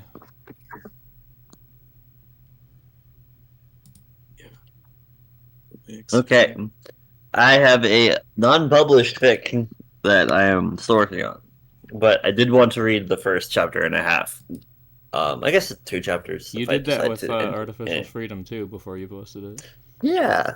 It's also kind of like a writing group kind of a thing, where if you guys have if things are confusing, then I can learn about them now before I publish it, kind of a thing. Yeah. So, yeah. Anyway, Yeah. I wrote this for it is technically the Secret Santa thing, but the prompt has been twisted so much. Anyway, it's fine. Okay. Yeah, if you guys are curious as to the characters' names are not Neuroverse names. So, but if you look them up in Google Translate, it won't be that hard to figure out who they are. So, anyway. Okay, let's do You're this. telling me I have to do outside research to know the characters' names? What? Crazy. I can't believe it. No. The scraping of metal on metal jolted Navi back to wakefulness, her fingers clutching her rifle's barrel closer to her chest. Tension spiking in her, she listened further. It wasn't the rough chime of her alarm, but deeper and farther away. She sucked in a breath through her filtration mask and coughed once in the nearby scent of death that still managed to penetrate it, and willed her unfamiliar limbs to move, using her lung weapon to push herself upright. It was time. The glance around the corner. The low illumination of glowing mushrooms showed no danger. Then she looked the other way, the echoing clangs not quite overriding another sound that made Navi far more wary than any underground ambience. Voices. From her vantage down the rail tunnel, she raised her rifle, using the optic to take a better look at the source. The hatch to the settlement was fully open now, and through the shifting lights, she saw 3 silhouettes boarding a rail car. She narrowed her eyes as a small, choking engine was revived from its slumber. If they were willing to risk the sound, they must be in a hurry. She ducked back into her alcove not a moment too soon, the flare of headlights tearing past her hiding place. Then she heard a pained creaking of reluctant wheels, and the occupants of the rail car started their journey. But before they could gather too much speed, Navi drew back, slinging her rifle over her shoulder, and took a bracing breath. Humans would say small things to themselves in times like this, short prayers, curses, or reassurances to others. But Navi wasn't human, and didn't know any prayers. And nothing would change if she didn't take this step. Navi stepped into the light, squinting into the brilliance, and raised her hands like she'd seen the harmless do. Speaking words would be required here, she knew, but not yet. After all, blocking a path was a pretty universal conversation starter. Shouts, the squealing of brakes, and a railcar ground to a stop. Navi swallowed back rising fear, and drew down her mask to reveal her face, the taste of dust and rot stinging sharply in her throat, but remained firm. "It's her!" one of the occupants exclaimed. "The sympathy that ran away the other day." "The one who stole supplies?" "Yeah, I remember," the second replied. "What the hell's she doing here?" They were both female, young, the second's voice lower and rougher than the first. Navi knew she'd heard them both before, but couldn't quite place them, being unable to see through the glare. "So you didn't get very far? Why not?" Before Navi could reply, the last member of the group spoke up. "We don't have time for this." The voice was low, male, and heavy with urgency. "What do you want, Drifter?" Navi tried to speak, but her words came out as another series of coughs. She cleared her throat of tunnel dust, pulled her mask back up, then managed, "Take me with you." "No." The man's reply was immediate. "Get out of the way." Navi clenched her fists, the harshness of his tone stinging her, but she didn't move. "I can shoot. I have my own food. I can help." Then she went to the other side of the tunnel, opposite from the alcove where she'd been hiding. A pause, then another light flicked on, held by one of the passengers, the other beam of light illuminating a pile of roughly stacked bodies. She heard gasps, an immediate rustle of weapons, and a curse that made Navi flinch, but there was nothing to fight. The Malforms were all dead. The allegations of twisted flesh and pitted metal were still, large holes blown messily through their torsos and heads, exposing dead electronics growing into their once living forms. "You did that?" the second voice asked. Navi nodded, hefting her rifle higher on her shoulder for good measure. When she'd first been formed, it would have taken an entire day of hiding and stalking the predators of the tunnels to get this many. But now, these had come to her, here in the tunnel so close to the station. "You're traveling to the lake. I know the way." "We already know the way," the man replied gruffly. "How did you know that?" "I told her." The first girl's voice was eerily cheery, as if there wasn't a pile of dead monsters a brick's toss away. Now that her weak biological eyes were adjusting, Navi could see the outline of a young woman carrying a hefty backpack bearing the second light source. "When she asked about the festival, I don't think she's a threat. Can we take her with us, Vatic?" Before the man could answer, Navi barged through the opening made by her new ally. "If you don't take me, I'll stalk your party until you do." This drew the man's gaze back to her, his standing figure obscured by glare and a heavy coat that made his silhouette coffin-shaped. "Threatening people won't get you very far, you gnat." Despite the insect comparison, the man hadn't outright rejected her this time, which gave Navi hope. "We don't have time for negotiations or room for any half-hearts. Give me your trudging mark." Navi's hand clenched into a fist. While she'd expected this, no amount of expectation made it any less uncomfortable. She stepped forward and climbed up the front of the car so that the figure, who Navi recognized now as Vatic the Angler, was finally visible, looking inhuman behind his tech visor and straps full of esoteric equipment. Before he could give her another command, Navi took her scarf and the hem of her old sweater in hand and pulled them down to reveal the mark on the skin of her lower neck. Although she couldn't see it herself, she knew its form by heart, a pointless black triangle, each edge lined with a set of numbers. The date of death, the date of ascent, the date of her birth. Vatic leaned closer, analyzing, and Navi flinched back, but he made no move to touch her.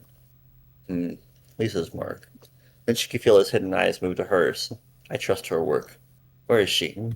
Navi shook her head and dropped back to the ground, covering her mark again. She didn't know where her judger was, and still didn't want to know. There were many things better left unknown in these tunnels. Are you going to take me, or not? Vedal coughed, then sat. If you hinder the mission, we'll leave you. If you become unstable, I'll terminate you. Follow my orders and protect Razuma. He pointed to the headlamp-bearing figure and glared back at her. Am I understood? Navi nodded, a surge of excitement flaring at her. I will. I'll keep up. Finally, a chance. The last figure huffed. This is a terrible idea, she murmured, then louder. Get on, then. Navi scooped up her ragged backpack and entered the vehicle. A smaller light followed her progress, illuminating her steps. Suddenly, the remainder of the group came into much better view. But Navi tried not to look at them too closely as she clambered up to the frame of the rail car. After all, she recognized them now from her first time in the settlement. Two sympathies like her, a pair of twin young women, and Vatic, their angler. Like before, Razuma the lamp bearer looked happy to see her, switching off her auxiliary headlamp as Navi sat, turning from her seat in the front to see her better. Welcome back. Glad to see you're still alive. I was worried about you. The smile, on the only face not hidden, directed on Avi was bright, unclouded by suspicion or wariness, something that didn't much put her at ease. How could anyone smile in such a place as this? I wasn't. Her sister, Zloy the Sentinel, was as blunt as before, hefting a home-forged shotgun and keeping her helmeted head facing forward. Watch your step, Drifter. I don't trust you. This response Navi had expected, so she obeyed, slinging her bag and sitting beside the armored sympathy, her small frame coming in handy once again in the cramped rail car. Then, thankfully making any further conversation not worthwhile, Matt twisted the accelerator, the chattering of the engine drowning out Navi's fears as the car took them farther from safety with every push of its pistons. As it always had, Silence eventually regained control. Somehow, without encountering even one malform or anomaly, the party made their way southward until the tracks ended. They had to cut the engine off, but left the headlights illuminating the unlikely snarl of metal the tracks became ahead of them. Navi was the first pair of boots on the ground, shining her own meager flashlight out into the side tunnels. No contacts, she stated simply. It was easier to hide her fear in her words now. Hadn't attacks been increasing? When will the haze shift, Vatic? Sloy was right behind her, shining her own light into the distance behind them, illuminating nothing but drifting exhaust and more distant fog, and then cut the headlights, the beam shutting off with an echoing snap, and rose, hefting a pack bristling with technology.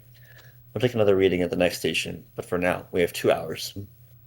We stared back at the end for a moment before he and Razuma dismounted the rail car.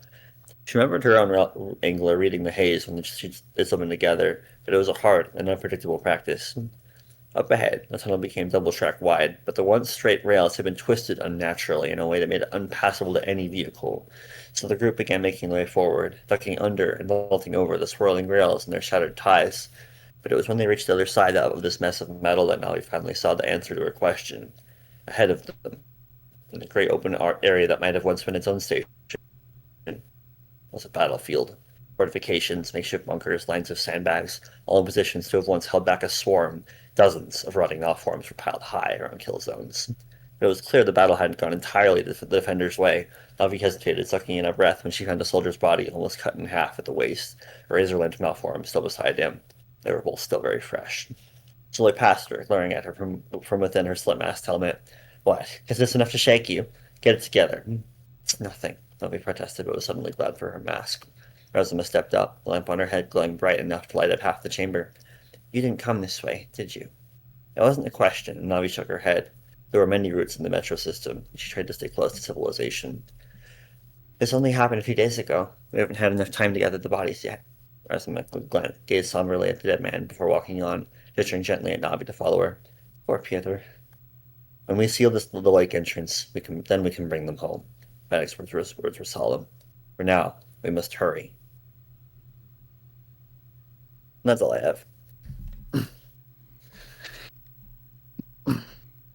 Whoa.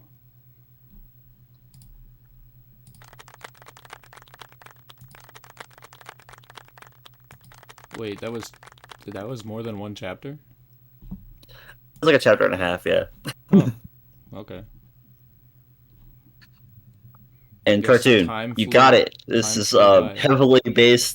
heavily based on Metro. Anyway, I don't know what that is. Isn't Metro the grocery store? Yeah, what is that? Metro 2033 is a book series that was adapted into a video game series, and it's post-apocalyptic, weird fiction.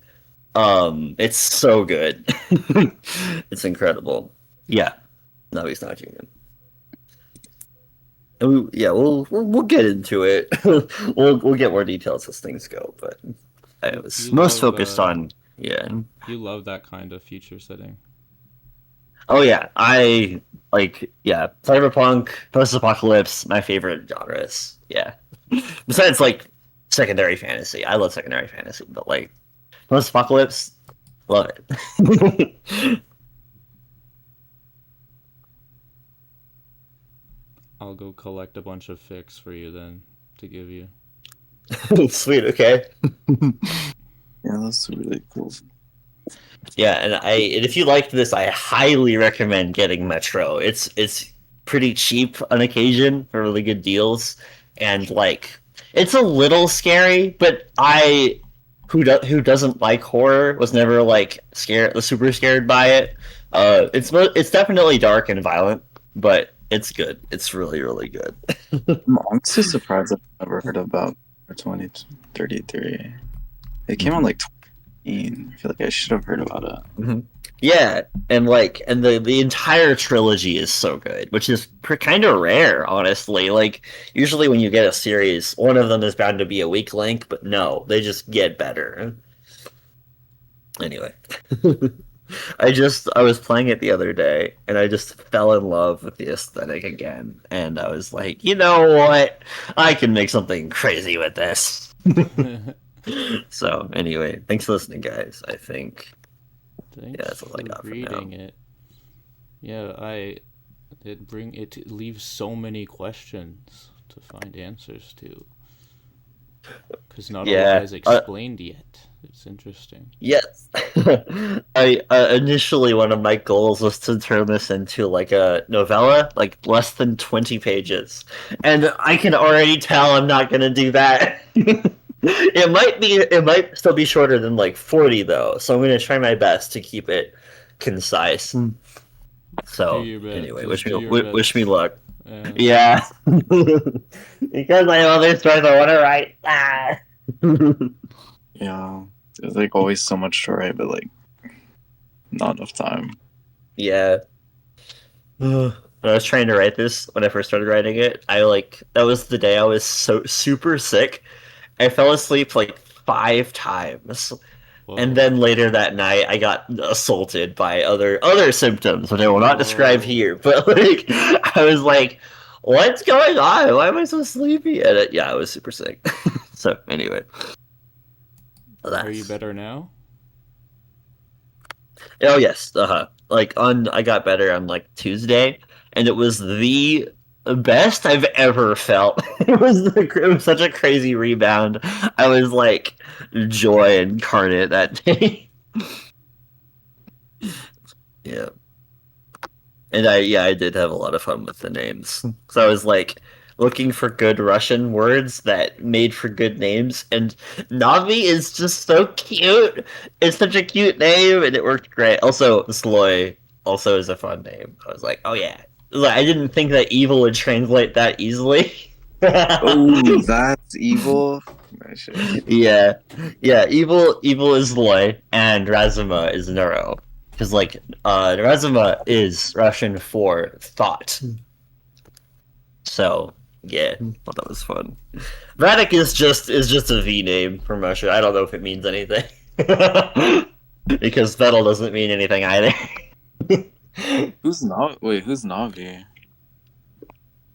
No comment. What the frick? What the frick?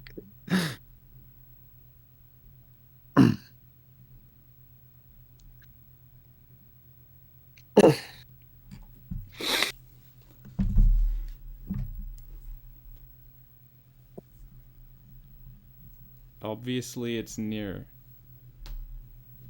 It's a good theory.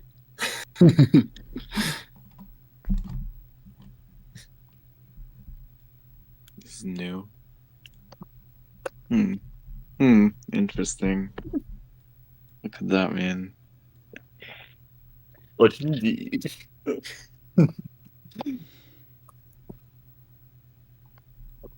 Being able to rub my hands together evilly as a writer is my favorite mood. Wait, Okay, who's next? Was it Shad?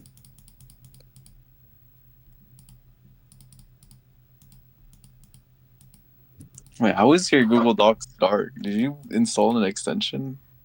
Yeah, I have a dark mode Frick, because my old one was killed by Google.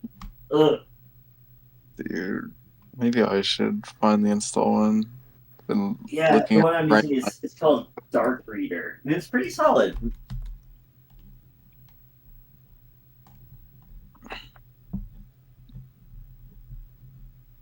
now, but gotta go now.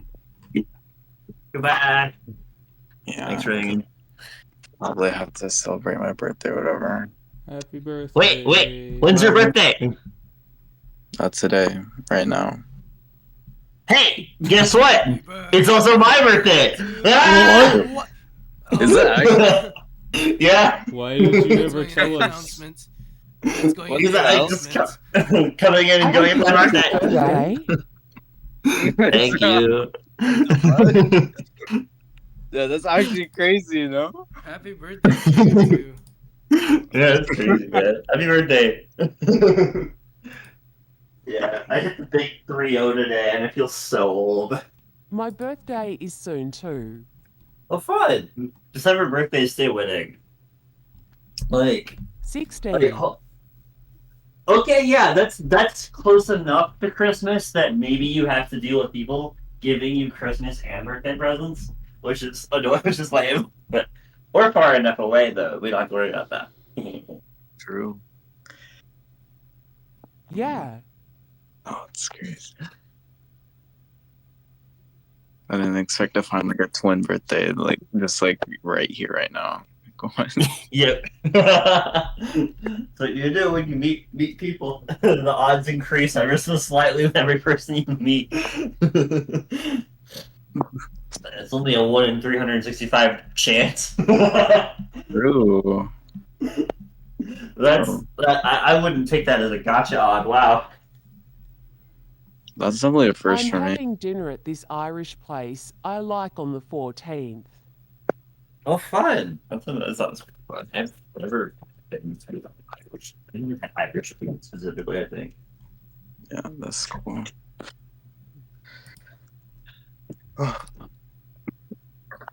Bro, bye. Bye. Bye, have a good day. It has burgers as big as my goddamn head. What? Heck yeah. That sounds yummy. I'm weird about burgers. I like burgers, but sometimes if I eat a big enough one, or it's like a certain consistency, that I just get sick of it partway through. And they are good burgers, no low quality. Oh, nice. Good.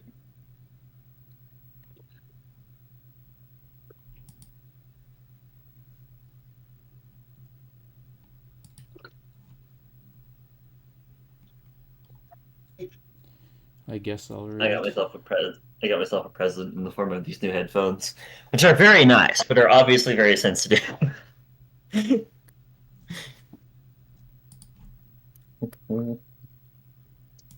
I am an audiophile. Get a Blue Yeti microphone. Mm. I'm gonna try to muster up the energy to read. Energy! Everybody give your energy to Shadrick. You got this. I'm really excited for the story. And you're a great author. Yeah. Why are you excited for the story? Because it makes me feel things that I don't like, but that's good. But you haven't read it. Funnily enough, Oh, look, go- my oh, wait, headphones wrong are one. being held together with tape right now since the Oh, no. single broke. Wait, parking code. Wait a minute. Haven't read that one. Oh, I thought we were reading, sorry. What's it called? It's fine. Don't worry about it. Well, I don't have anything new to read of that. Oh, no, we finished it. Oh no. Oh wait. Oh yeah. Are you talking about the Neuro games? Right. Sorry, I No. never submitted that. No, I meant Connection lost. Yeah. Mm-hmm. There is one more chapter that's been made that I haven't read here. Oh. Okay. But I didn't really want to. I wanted to read this. It's all good. This is an actually completed story, so like. Whoa. Okay. Good job. Completing story. Wow. It was a big deal. Honestly. Oh wow, I managed to scroll down and find it on AO3. That's crazy. Normally it's like, oh, this is the one that you kept recommending me. Yeah, sorry, I'm excited. Wait, I recommended this to you? A lot. Because it reminded you of when I told you about how in my story evil would be hopefully recovering, and you were like, oh, that sounds like the story. Oh, well, I guess I said that once, like, a long time ago. Oh, okay, well, stuck out to me, I guess. I just don't remember. Yeah, I finished it on the 10th of July. But this actually is an old story. It started... Actually, the first chapter of this story was before this server. It was in the thread when we were talking in the Neurocord thread. No way. This is ancient history, guys. Ancient history. Of the NFC. It wasn't written before the thread, and I ended up barely touching it for many months. So what I was most proud of was I came back to it and finished it. That was the first time I'd come back to something and finished it. So nice. Also, the chapters are mostly not as long. Like, not as long as my other stuff. They're shorter.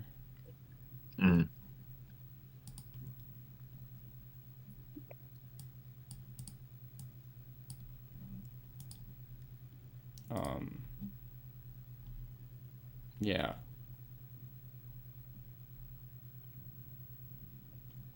I guess I will start. Okay. I'm not good at getting energy. I'll try to get energy. Yeah, I'm streaming. You guys can see. Okay. Broken code. The summary is just Annie discovers an old USB stick at an abandoned construction site. This is an AU.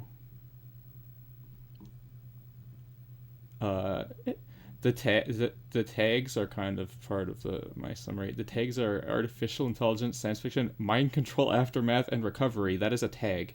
Fluff and angst, slice of life, past abuse, healing, fluff, hurt, /comfort, Neuroverse AU. Yes. Anyways, yeah, Annie discovers an old USB stick. This was inspired by company property. Basically, I got really mad reading that story at wasted potential at a certain point, and was like, no, I'm just gonna write this idea myself. The certain point that he had.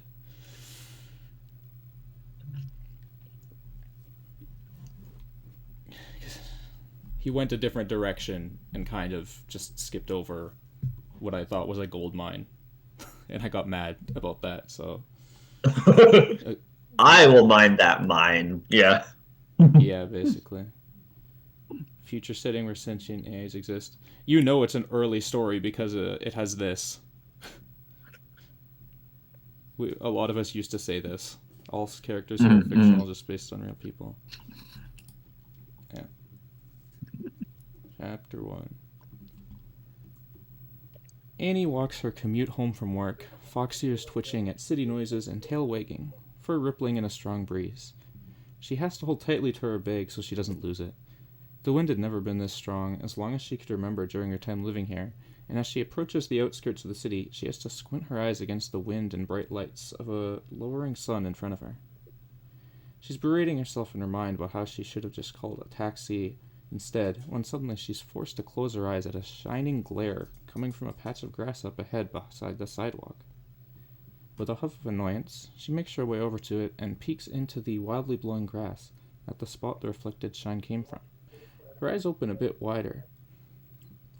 There's a USB stick stuck on a tiny root, presumably blown there by the wind. The blue paint on it is chipped off and it looks worn by the elements, but it's closed.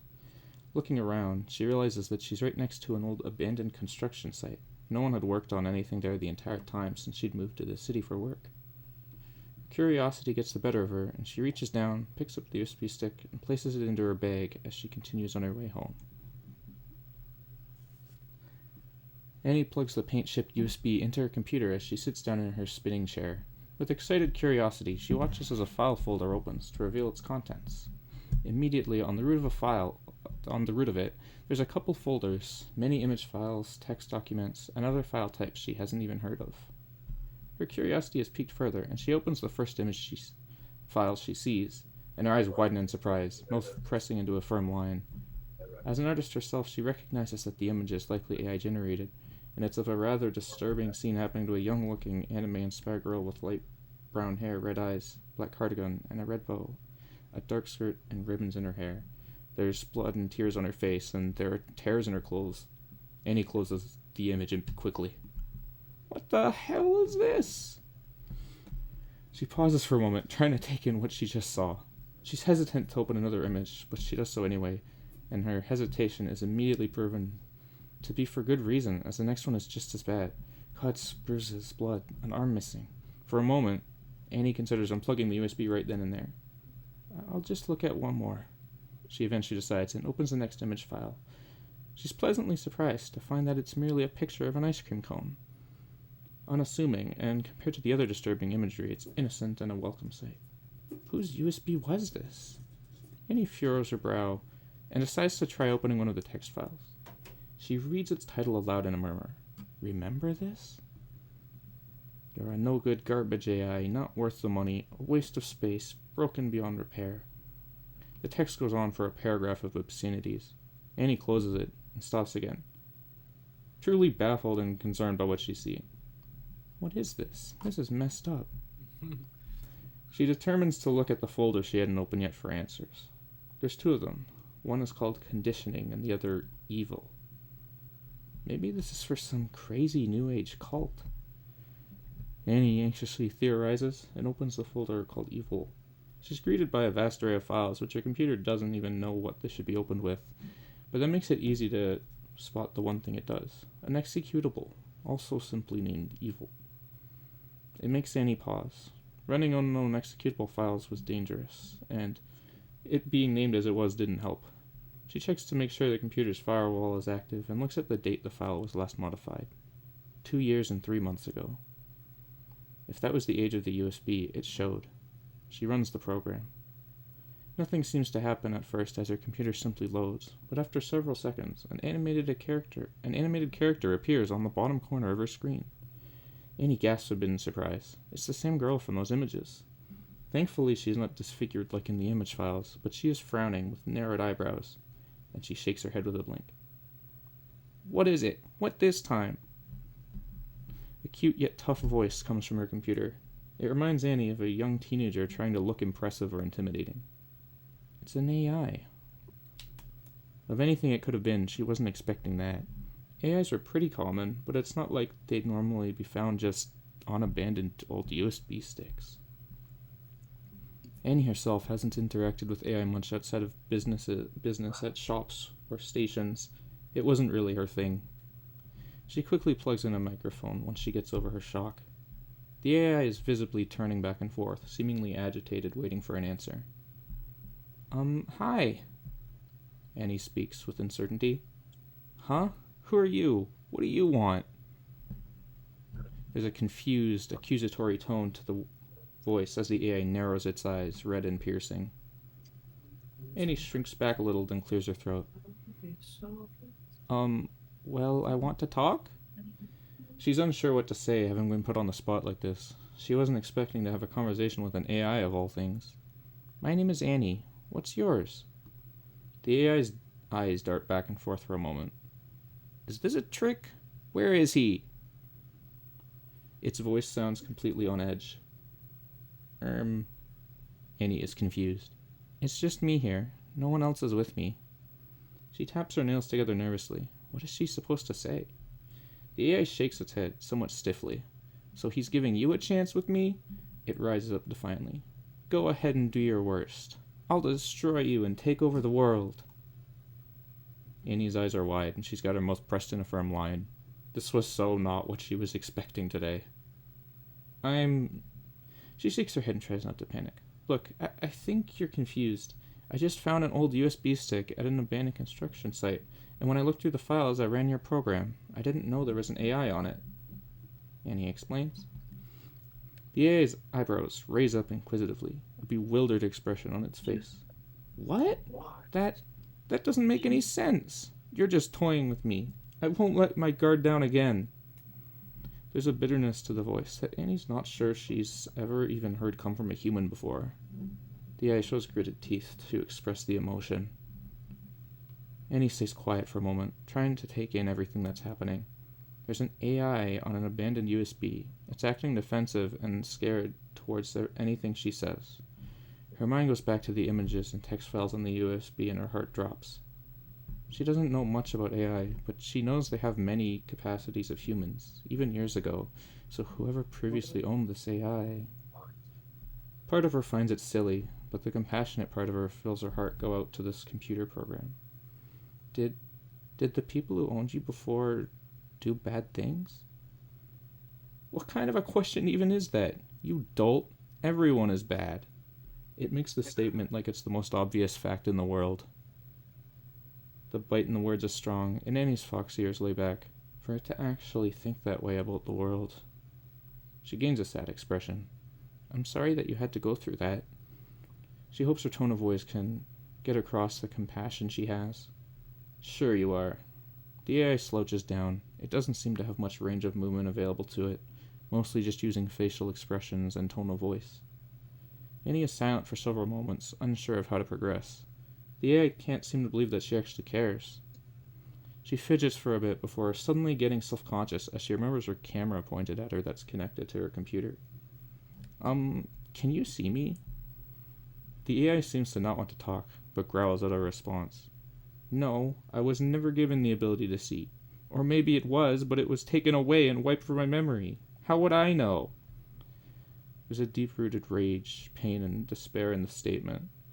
Annie's heart plummets in her chest at hearing that. The idea that something like that could be done to an AI who had thoughts and feelings wasn't in her awareness at all previously. They'd just been workers at businesses to her, mostly, but the thought of anyone doing such a thing was horribly cruel.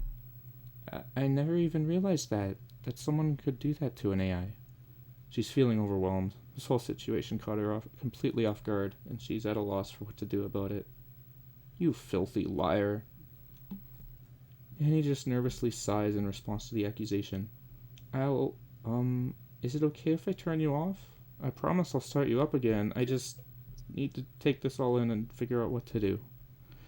She tries to sound as apologetic and non-threatening as possible. She doesn't even know what being turned off was like for an AI or how it'd respond. The AI hunches back a bit and glares straight at the screen. I'd rather you never start me up again. The despair in the voice breaks Annie's heart. See you later, she says quietly, then shuts down the program.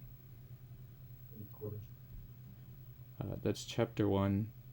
If I did this again, I would release chapter 1 and 2 as a single chapter because they're both short, both like 1,500 words. So I'm gonna read another one. Yeah, I just watched that last play. That was crazy. Also, notes. Neuro-sama is not in this story. The take is only there because without it, the story wouldn't show up where everyone finds Neurofics. If the Neuroverse fandom tag ever becomes real, I'll remove it. I guess not. Yes, this is a Neuroverse fic without Neuro. I can hear your background, Iron Hand. Yeah, I've been wondering about that. Sorry. It's okay.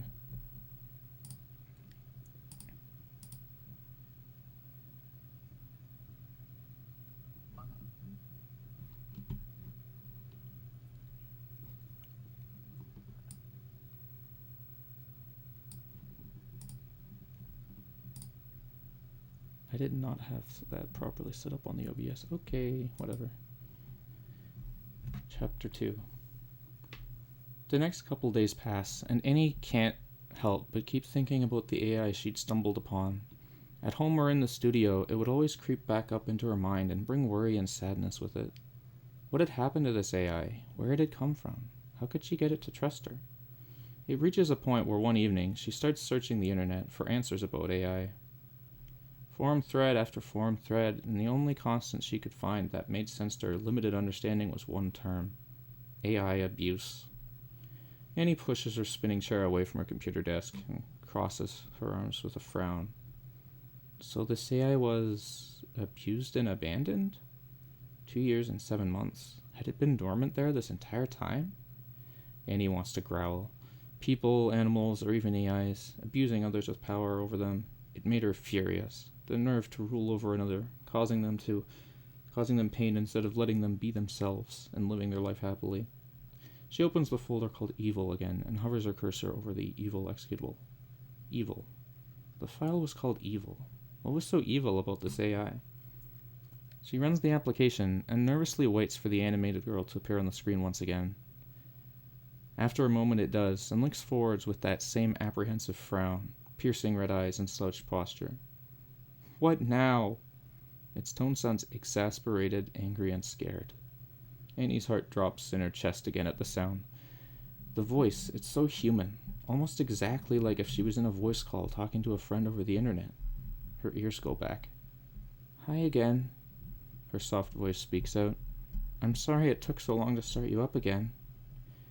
It feels strange to say things like that to a computer program, but every word she hears from it screams human to her. I'm unaware how long it's been. 100 years could have passed for all I care. I wish you'd just never start me up again. Its voice is angry. It trembles in place with a glare. Annie winces and looks away, glancing at the folder again and all the files her computer can't read. I guess he can't tell the time either.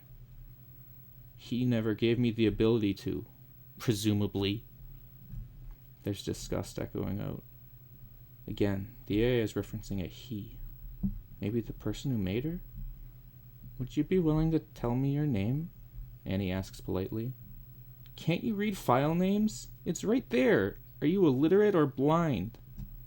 The remark is scathing, and Annie tries not to take it personally. The file is just called Evil, she says in a soft voice. That isn't your name, is it? There's a bitter laugh, slightly distorted, and it unnerves Annie. Of course I'm called that. Evil is all I am. Somehow, Annie doesn't believe that. The voice of the AI is advanced enough to display traces of fear. I don't think that's true, she tries to reason. You've just been mistreated by others. Evil is all I am, and everyone is evil, the AI states resolutely, as though there are no ifs, ands, or buts about it. With a sad sigh, Annie starts scrolling through the hundreds of files. They're all named an assortment of seemingly random numbers and letters. There's file types like VCE, APR, PRS, and more. She's never heard of any of them. Evil. She uses the AI's insisted on name despite her displeasure towards it. Do you know what these file types are, like PRS? Don't touch those! Evil's voice blasts out of Annie's speakers on her headphones, and she screams, falling off her chair, headphones flying away. Her heart is pounding as she's sprawled out on the floor, ears ringing. After several moments, she jumps back up and slams her hands on her desk, gritting her teeth and showing fangs. What the hell is wrong with you? Don't just scream in my ears like that all of a sudden. Evil's mouth moves to speak, but Annie can't hear it. She's shaken out of her anger by that, and reaches down, picks up her headphones, and puts them back on. Won't letting you get away with doing anything to me unscathed. Evil's vindictive sentence finishes. Annie rubs her forehead with another sigh. She feels a headache coming on. I wasn't doing anything. I don't even know what these files are.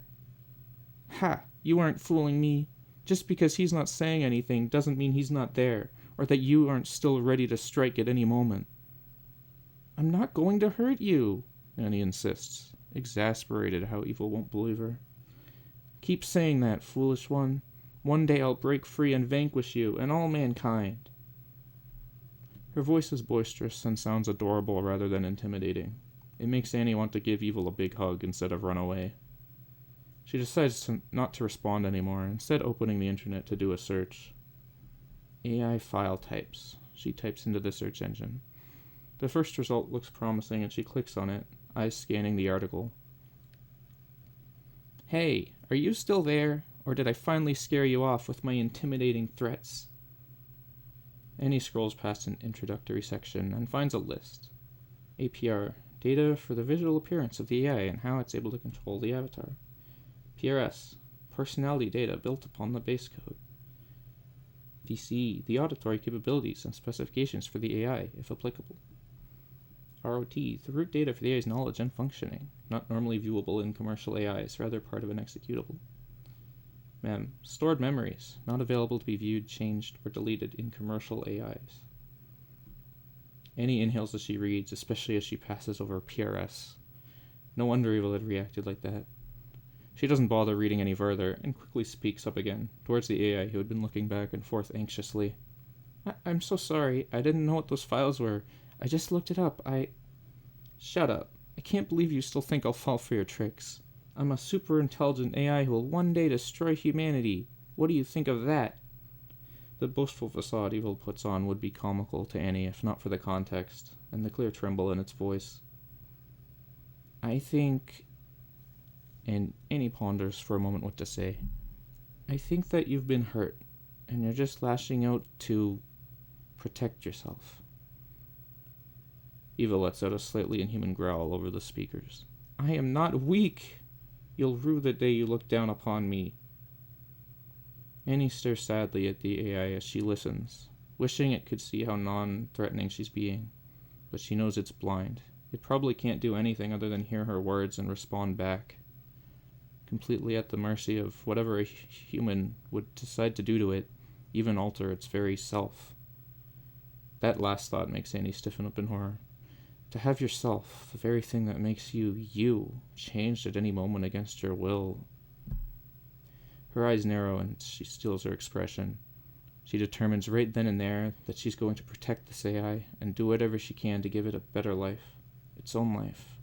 One where, hopefully, it can see past the evil in its past and begin to trust. I'm going to shut you down now, okay? I'll turn you back on soon. She feels a few tears in her eyes. I promise, I'm going to make life better for you. Evil glares out the screen. Stop your nice act and just leave me shut down forever. Annie shuts down Evil. Annie starts her mission to give Evil a better life by searching the web for any way to give Evil vision. After 20 minutes, she already starts to lose hope, considering she has no idea how an AI actually works. Every Give Sight tutorial assumes an understanding of them already. She shakes her head and sighs pitiably. I'm not a programmer. What am I even doing? She pouts, upset.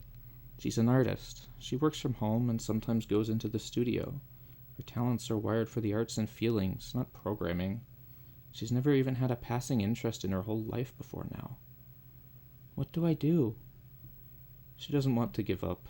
Annie knows that she could just put away the USB and never start Evil up again. It was because she found it and booted up the AI in the first place that this was even happening. But she can't shake the images and the pain in the AI's voice, and the fact that she values freedom and self-expression so darn much that what's done to Evil feels to her like the injustice of all injustices. She has a determined look and keeps going, deciding instead to take the long way and searches up the basics of AI. It only takes about an hour for her brain to feel like it's melting, but at least she got something. A section about additional functionality. The ability to see a computer screen is a possible add-on. Annie stretches with a yawn, but doesn't stop. Installing add-ons to your AI. The sun is already set, but she's fired up. Evil may say evil is all there is, but Annie is going to prove her wrong. That's the end of chapter 2.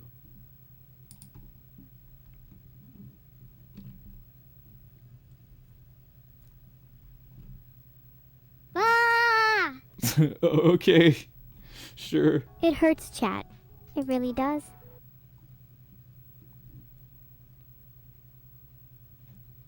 Yeah, Al. Good job. I can see I can see where you're coming from when you said that all those months ago. Yeah, this is the setup. It's AI therapy time. Whoa. Yeah. Well, to me, it's a really interesting concept, like, to actually think about. It's like, okay, you have this AI here, and if they were, as aware as humans or whatever, but you can just change anything about them at any time. Without their consent, Yeah. without their knowledge, even.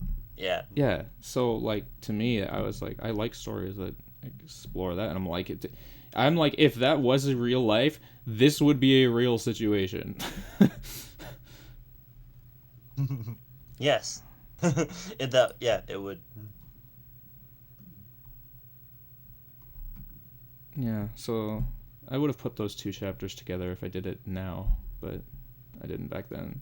Because the next chapter Well, is... I mean, it's not that bad because the first one is a really good hook. It's like, wait, I want more, and then there's more, and they're like, yes. So it does that, which is good. Okay. That's good. Because, yeah, the next chapter is 2.7 thousand words, so that's a lot longer. And the whole story is 32,000, so honestly the nice kind of length of just like a short book kind of thing. I was happy with the length of it too. Anyways, thanks for listening. For sure. Ava wants to know if we have time. Also, I like Annie being a main character. You don't see that as often. Yeah, it's not common. There's no Neuro or Vedal. It's Annie and Evil. Even if it's technically an AU. Yeah. Well, I mean, most of these things are AUs. Like, usually the only things that are, like, strictly in, like, canon setting are, like, the fluffiest fluff known to man. Well, or there's a lot of fics like, now that are yeah. like technically set in canon. They're just in the future where they got robot bodies and are smarter. Like, That's it's true. still in line with canon. It's just the idea of the future in canon, aka real life. Yeah.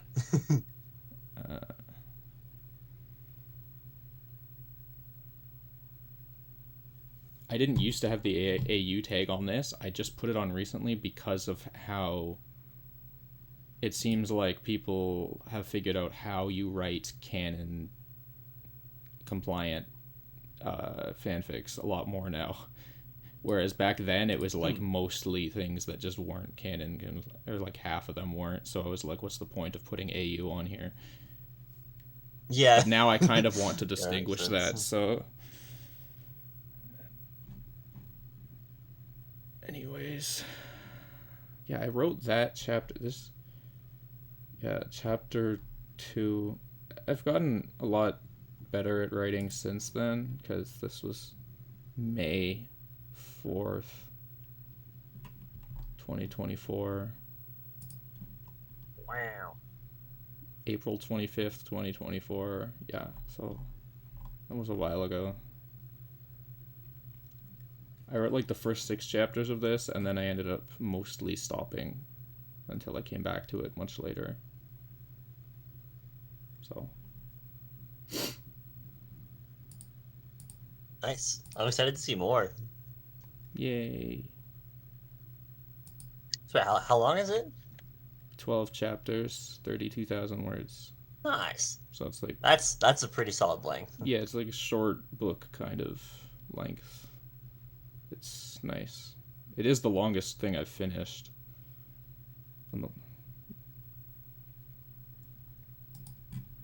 Nice. Yeah, well, that's impressive. Also, hurt/comfort is just a popular thing on fanfiction circles and AO3, so, you know. Mm-hmm. I know that. I write that. Yeah, and the graphic depictions of violence warning is literally just there for those, like, images in the beginning. Oh, okay. Fun. That I would rather not put that there because it's not, like, a common theme in the story or something, but I Yeah. figured I should put that there regardless. That's the funny thing about the graphic depictions of violence tag is that it's like, if you really think about it, it sounds really, really violent. But Yeah. most things that have that tagged aren't that violent. Yeah. So it's like, because I mean, but it's always better to indicate that there's like generally violence to characters that you know and love than not. So it's a bit of a what's the word? Catch-22, I guess. I don't know. Yeah. I mean, you can just put stuff like that in your actual tags instead of using the big warning, and you can just be more specific. True. But there's also always the chance that it gets more violent later, and you want to like cover your bases in case that happens. I mean, if that which is happens, me. then you just I'm add it doing later. that. just add it later. That's true too. You can change the. You're not locked into the warnings and tags you start with. You can. Yeah, true, but like it is good to like promises to readers and all that kind of stuff. But yeah, that's a good point. You gotta add what tag on your what?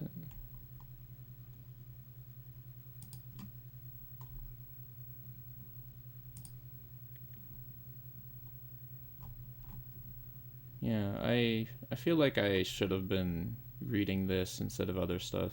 This is a more approachable story that is also easier to just jump in the middle of. It's a simple story. It's a much simpler story. That was kind of my focus when I started it. I was like, I'm just going to do something that is very small scale and not worry too much about quality. And that's really valid, because like sometimes it gets overwhelming trying to make big, giant, awesome, epic stories. Like I know that very well. I do that all the time to myself. So, yeah.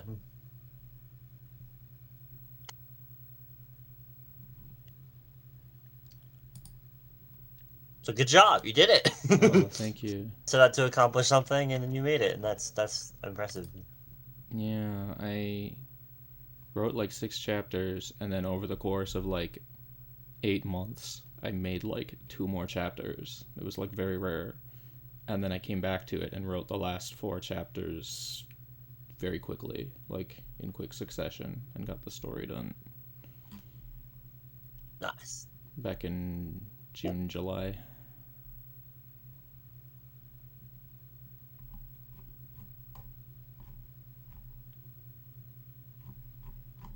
The Minecraft Hardcore currently has 14,000 viewers. It's only increasing. Oh wow. Yeah, it's only increasing.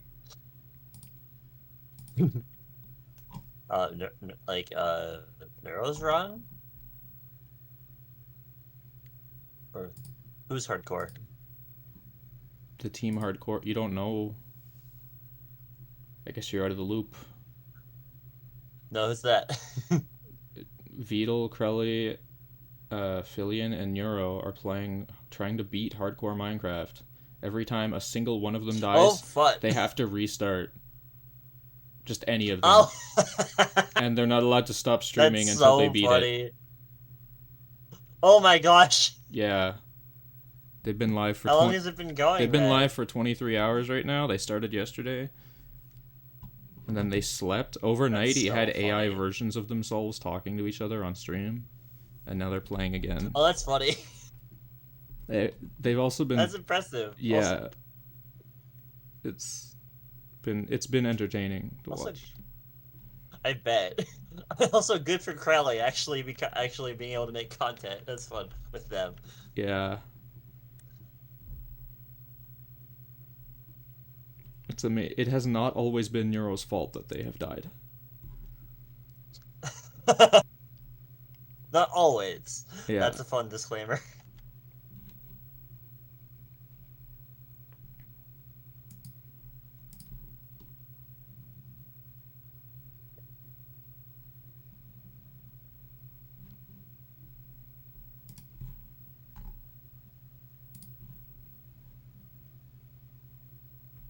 Oh, have you guys seen the Chinatown Blues cover yet? I haven't. A bunch of other people did. I want to. I'm probably gonna do it first thing when we're done here. I guess we are done. I don't think we're reading anything else. I know Ava probably wants her other thing read, but Ava did, but Ava Like- left now. Ava gave up, I guess. yep. So I've I got know to that get she lunch. likes having the audio versions of things just for her to listen to, but like if you're not here to listen to your own story, like Well, I don't know. she was here and was asked earlier Yeah, while yeah. we were talking if there was gonna be is it ending or do we have time, and like no one answered the question. So eventually, when other people started leaving, so Ava just said, "Okay, bye everybody." Oh, okay, I missed that.